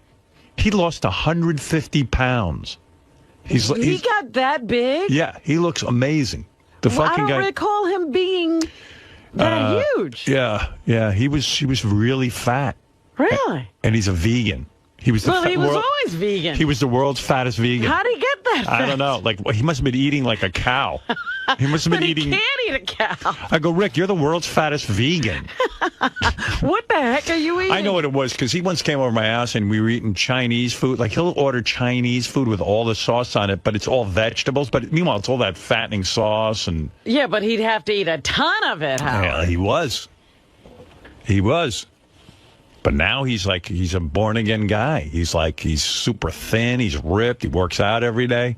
Wow. Well, see, that's the thing that we've seen a lot. You remember Mark Didia? Yeah. Who was a fat guy when he lived in New York. Yeah. And then he went to Hollywood and got ripped. Yeah, well, that's what happens. Because, like I said, I went to a Hollywood party here, and I felt worse about myself than ever because they took so many pictures, and I'm standing next to these guys who, Ryan Phillippe and Ashton Kutcher and John Stamos, and each guy's better looking than the next, and I'm like, then when the pictures come back, I look like a hideous monster. Like I said earlier, I'm a 1 out in Los Angeles. Here in New York, I'm used to being a 4. I feel pretty good about it. Terrible fall. It was horrible. I was a 1. Maybe a 0. Nobody's a 0. No, because they have all these pictures of me playing with this celebrity band out there at Jimmy's house. Uh-huh. And every guy's good looking but me. And plus my guitar had a very short strap. Yeah, the way Ashton was describing it, it sounds like... So I looked very Tiny Tim-ish. The guitar was under your chin. Yeah, I looked like I was playing you, and I didn't realize how funny it looked. I saw the pictures. But like I said, Beth must really love me because she whispers in my ear. She goes, "Oh my God, it's so sexy you playing the guitar, and then you were playing drums and you played keyboards." And I go, "Yeah, I try to tell you, I'm like a fucking Beatles." You're one-man band. Every instrument they put me on, they had to move me off. You were the worst. Yeah, I was the worst because I don't know how to play any songs. But you still okay. So Ben Stiller and his wife. All right, let me think. Amy Poehler. Who is Saturday Night Live, and she has her own TV show. What's the TV show called now? Community. Right. No, Community. it's not Community. It's Parks and Recreation. All right. Courtney Cox and David Arquette. Okay. And she's fun. Yeah? Like and David's fucking great, man. This fucking guy, he got up, so we're trying to work out this band thing. Uh-huh. And, you know, like various people were coming through and playing in the band. Stamos, I told you, was getting way too upset that the band wasn't good. Yeah, it almost sounds like he and Mark McGrath got into a fight. Well, yeah, it was kind of weird. Because Mark McGrath was at the party, Johnny Knoxville. But anyway, what happened was, I'm playing with Stamos and Mark McGrath, and none of us knew any songs. You never knew any songs in common. And John wasn't upset with me because John is afraid to get upset with me. Right, he's not going to yell at you. Yeah, because but he felt that I think Mark is a musician and he should know some songs. So he starts yelling that no one knows any songs, and this is ridiculous. And it's ridiculous that he's the best musician there. And I go, you know, John, That's Mark, the craziest. I go, Mark's a musician. Mark's written hit songs. He's in fucking Sugar Ray. He goes, I don't care. Really? Yeah, he's like, what is this? What is this? So we're having a band here, and It's supposed to be fun. And he didn't know any song. I go, calm the fuck down. Does John have a problem? John's crazy. Does he need a talking to? And John's dating this actress, Nikki. Yeah. Who's so hot. And I said, man, what? This is the girl. Every girl he dates is hot. I know, but I go, what's wrong with this one? He'll find something. Oh, yeah, he'll find something wrong with her. I'm like, boy, what is it like? To be looking for flaws on that girl. Yeah, I mean, there's no flaw. If you saw this girl, any guy in my audience would marry this girl without talking to her. Because you'd say, I'll put up with whatever the fuck she's got to say. And he's saying, best sex I ever had. He's announcing that? Yeah. And not a secret to her, too. And she likes it because she's like, it's John Stamos has fucked everyone. He fucked half the girls at that party at one point in his life or another.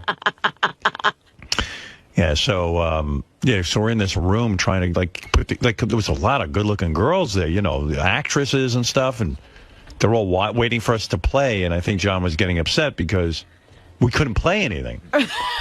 But people didn't care. They were drinking Johnny Knoxville's moonshine. And he's only got it in what kind of It comes in a jelly jar. It's moonshine. It's illegal, I think. I don't even know. But I mean, how big a jar is it that he's got enough for everybody? Like this big? Like a big peanut butter jar.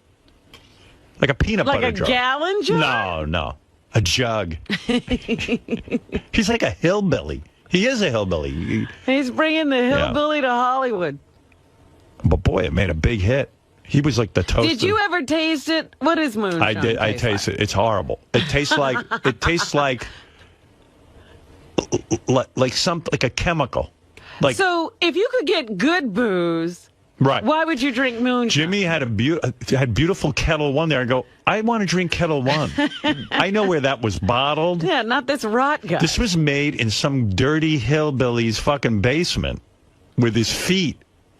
I'm not drinking this. Don't even know how it's made, what he made it from. But everyone was drinking it. What do you make moonshine from? And then Courtney Cox and Demi Moore. I mean, two beautiful women are saying to me, come on, pussy, drink it. They're slugging it down. And I'm like, gee, well, what are they, drinking right out of the jug, or is he pouring it? Everyone's right out of the jug. Where are we? First of all, I wouldn't share a glass of water with Johnny, let alone his fucking moonshine. They're drinking his moonshine. Yeah, I don't know, man. I'm just not into it. And what, does he have to drive it back to Hollywood, or is he getting it shipped? I don't know. I don't know how it all works. Moonshine. It was good seeing him, though. Moonshine. He was there. He just Did he look crippled? I mean, Ashton paints a pretty sad picture. No, Johnny is killing himself with these jackass movies, and he's drinking moonshine for the pain to dull the pain. He looks older than me at this point. Oh my God! And that's pretty old. You don't want to look that like that. You know, he's such a handsome guy. What's he doing to himself? Yeah, he's ruining himself. Right. And he's shoving things in his penis twice a day. He says it's getting so commonplace to shove things up his penis because he damaged his penis that he doesn't even think about it. Sometimes he jams it in too hard and it bleeds because he's not even thinking. Can he pee? I guess he can. I believe he can pee. That's the follow-up to so take your wings and fly. I believe I'm gonna pee. Yeah. So finally, I guess Mark McGrath started to sing "I'm Just Gonna Fly," which is easy to play for me. It's D and A. Those are the two chords. It's just "I'm just gonna fly." Take your wings and fly. I did backup vocals. Now, Mark swears I did a good job on backup vocals, but I don't think we don't have any record of this. I'm like, take your wings and fly. Take your wings and fly. You're doing that part? And I'm like, like Richie Sambora and Bon Jovi. I was like, it was a lot of fun. And then David Arquette got up and played. And then was Ashton John Kutcher. happy when John Stamos, No, he was not happy with anybody's playing, and he thought everybody sucked, and he was annoyed, and we should have brought professional musicians to the party so he could play. I'm telling you. He's a prima donna. Yeah, he only wants to play with top flight. I thought he was a fun guy. Yeah. He's a prima donna. So why can't we agree on a song? I said, because no one knows how to play a song. We don't know any songs. He goes, come on. Then he's yelling out all the Beach Boys songs. Cause and then John knows all those. So John went on the keyboard and started. I didn't know he was so talented. He's playing keyboard. He can play keyboards? Yeah. Oh, he really must have been annoyed. So then I got on drums, and that was even more annoying.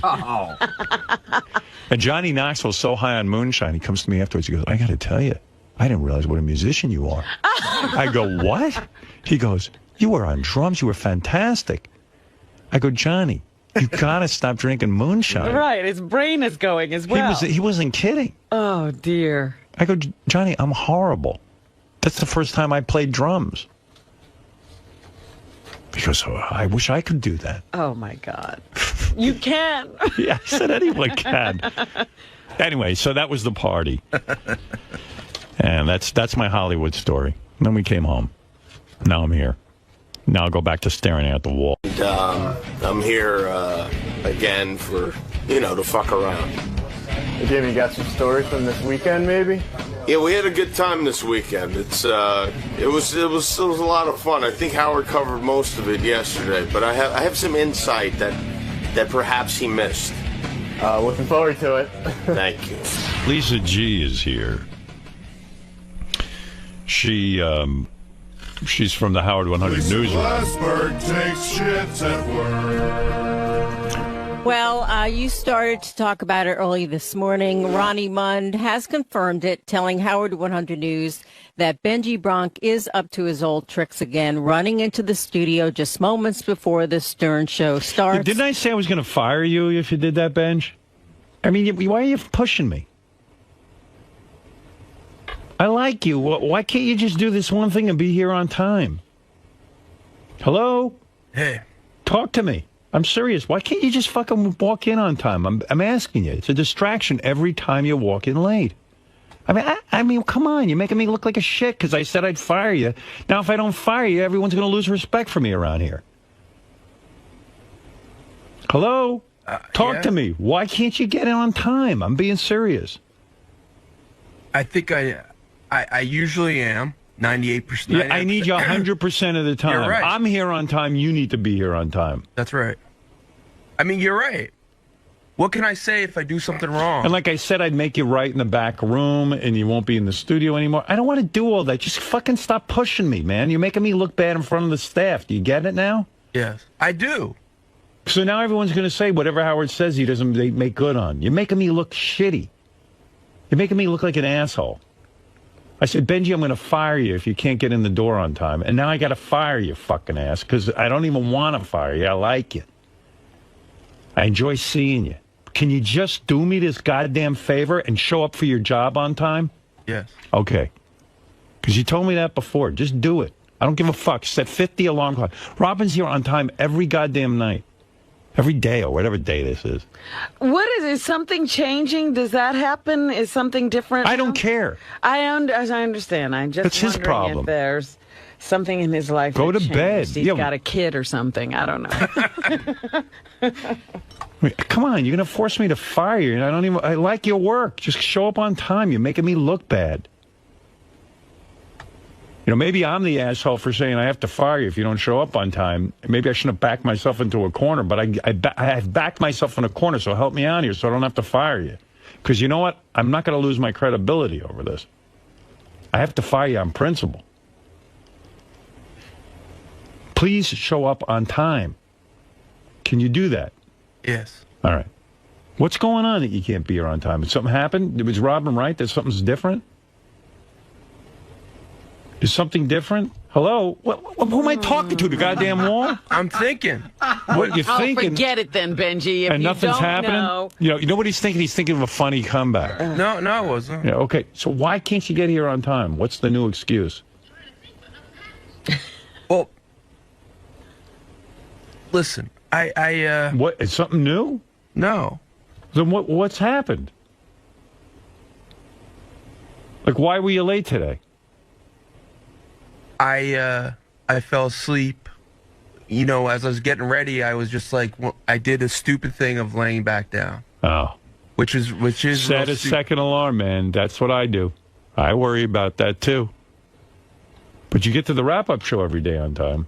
Don't go on the wrap-up show anymore. Okay. Go home and go to bed. Okay. Who needs you there? He's like a Buddha. He's like planted here once he gets here. But just get here on time, okay? Because you're making me look bad, and now I'm embarrassed because I haven't fired you. And everyone's like, well, Howard just throws out idle threats. Benji can do whatever he wants. What's on time? When you say get here on time, what time is that? The time to start the show. What do you mean? What time is it? How come you know what time it is? No, because, well... How come everybody here knows what time they have to get here? I spoke to an expert about this because this has happened a number of times. I'm the expert. I'm an expert on this. There's now an expert about time? What People expert? organizing their lives.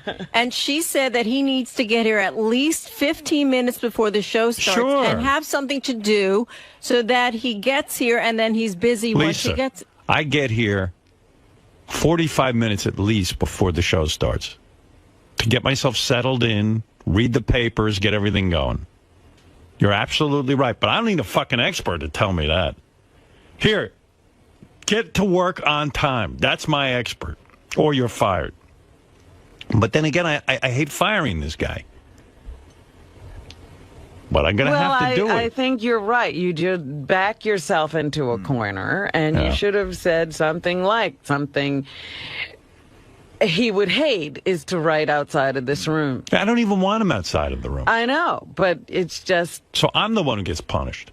He's always putting you in a position of punishing yourself. Yeah, I don't know what to punish him with. What do you value around here so I could take it away from you? So, without firing you. Tell me what a good punishment would be for you. Hello? I'm thinking, Howard. Again you're thinking? What do you love around here? I love you. No, come on. What do you love around here?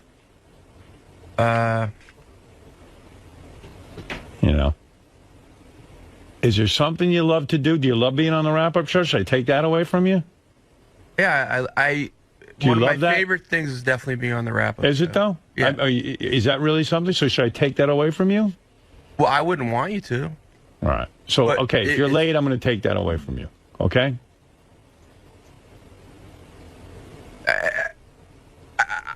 It's cool. I got to treat you like a baby. I got to take something away. I got to be like a parent and punish you because you can't get to your work on time. As Will Smith said on the Oprah show yesterday, he doesn't believe in punishment.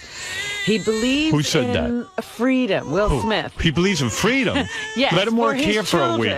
Let him be Benji's boss for a week. If you show that you can't handle your freedom, then there will be consequences. I love... Look, I'm no Will Smith, but here's something. I know what you love. I love talking to Robin in the hall. Oh, do you love that Howard TV pays? Do you love that Howard TV pays for your breakfast? Do you like that? Do I like? Yeah, sure. You like it? Okay. So if next time you're late, that stops. Okay. All right? You got to get your own breakfast. Okay? Okay? That's it. Oh, I know the best one. That he has to go find those tubs of food himself. Yeah. Nobody's bringing I'm cutting off your craft services, so to speak. All right? All right, 𝗪𝗻𝗪𝗪? No food for 𝗪𝗻𝗪𝗪. You know, either that or you have to take Richard's pee in your mouth. I can't make you do that. I would hate to do that. All right, so then I'm going to take away your breakfast allowance. Okay. All right, you'll be docked. But I can drink the pee as a... No. Okay, keep laughing. See, he laughs at me. What do you want to say? Doesn't take it seriously. When you say be here on time, I think he needs a time. He was given a time. Let me ask you something. What time do you think he needs to be here? 5:30, I think, sounds good. No, he needs to be here before the show starts. Any time up until 6 o'clock, he needs to be here. I personally don't think he should cut it that close to 2 minutes to 6. But as long as he's in the room sitting down when the show starts, I'm okay. And quite frankly, we have a meeting for about 20 minutes before the show starts. He should be in on that. He's a writer. We start at 5:40 every morning with the meeting. He should hear what's going on. Fred's here, I'm here, Robin's here. I don't know what the problem is. I don't get it. I mean, here's the deal. He's guaranteed at least till 6 o'clock. I try to run all the elements to at least 6 o'clock. Right. Sometimes a little over because sometimes it just feels better to do it that way. But at 6 o'clock, you can guarantee that's when the show starts. Right. I wonder what Jimmy does with employees like this. Where's Jim? Bring him in here. We'll ask him. Is he here? Yeah, he's here. Even he's on time. He doesn't even work for me and he's on time. How come you don't work for me and you're on time? He's late. Oh, he's late? What should I do with you? He has to take Richard's pee. Listen, I've been running the gauntlet of security to get in here, so I've been here for quite a while. I've been here since noon yesterday. Did you hear what I'm saying to Benji? I did not. No, we were, doing the interviews and all that stuff out there. I backed myself into a corner because you run a pretty big operation. I saw Jimmy's operation out in L.A. and it sounds like a major deal. It's fucking impressive, is what it is. And then I got to talk to him about that bar situation because I don't want to know what that is. But anyway, so I've said to Benji, I've backed myself into a corner in terms of being management. I guess now I'm a boss. Yeah, lucky me. You're running a company. Yeah. And look who my employee is. 𝗪𝗻𝗪𝗪, big fucking lump of lard over there. What did he do? What did you do? No, what he does is he shows up late a lot. He used to show up a lot. He used to show up a lot late. Like he just opened the door like 3 minutes into the show. I remember that. Yeah, and barreled through the hall. And it just, I mean, when you do your show, if one of your guys just happened to walk out on stage 3 minutes in, I think it'd be a little distracting to you, maybe. It would, yeah. Right.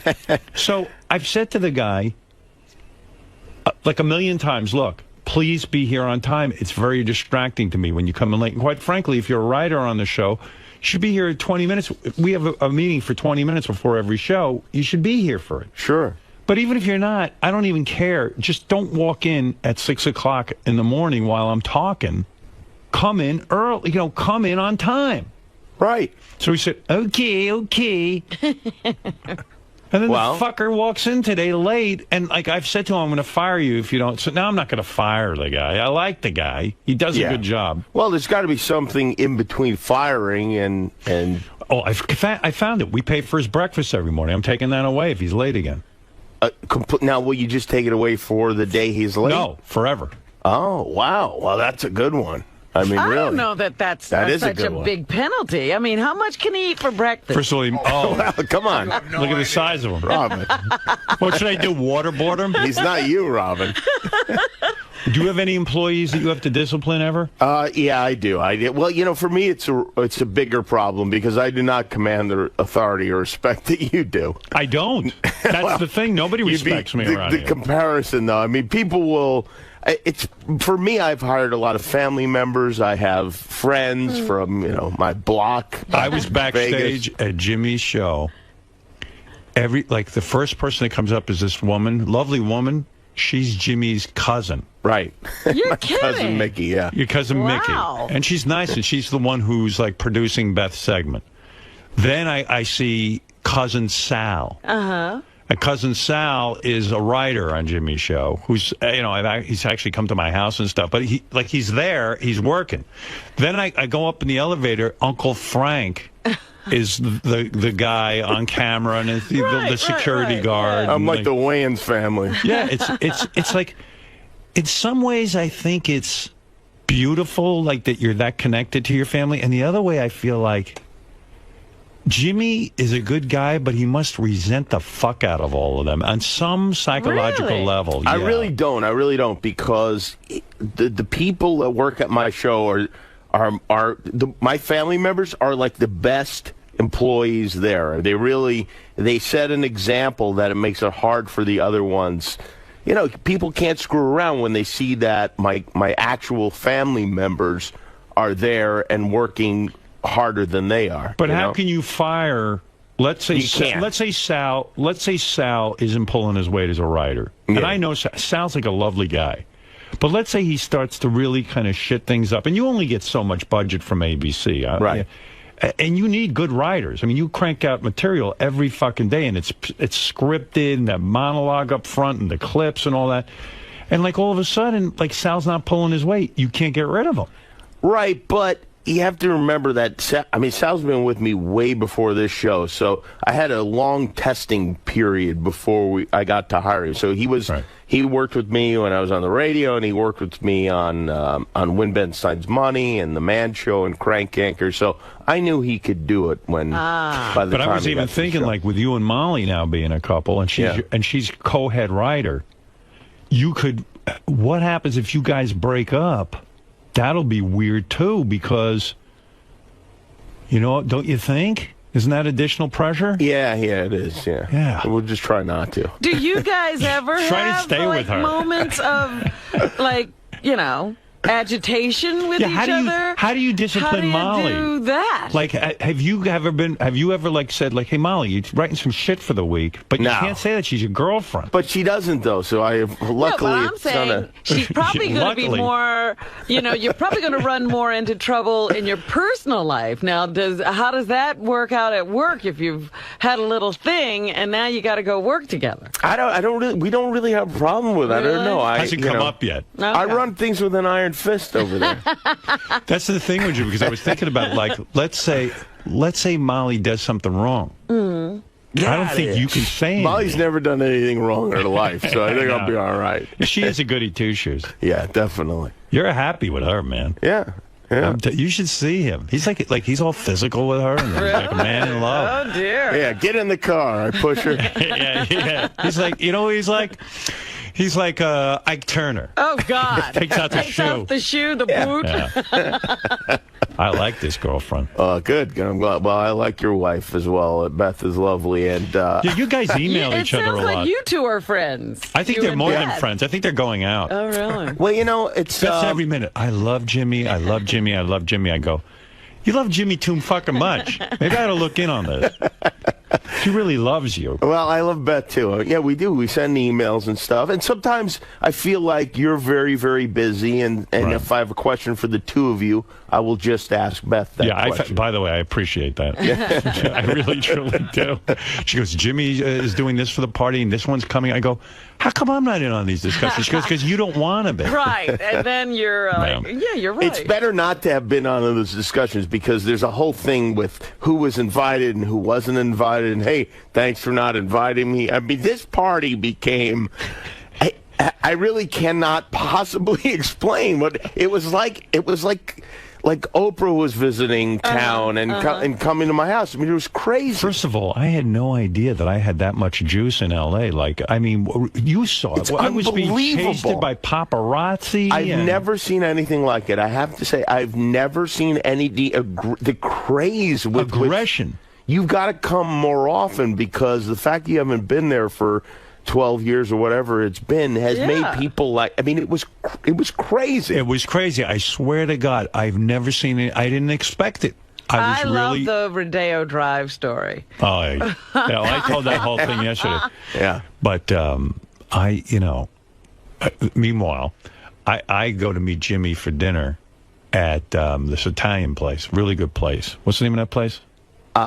at Osteria Mozza, Mario Batali's So restaurant. again, this is the second night in a row I get followed by the paparazzi. They're chasing us through the fucking street and this and that. I'm telling the driver, don't worry about it. What the hell? But it's really irking me that like somehow they knew ahead of time where I was going to be. So I go into the restaurant. I said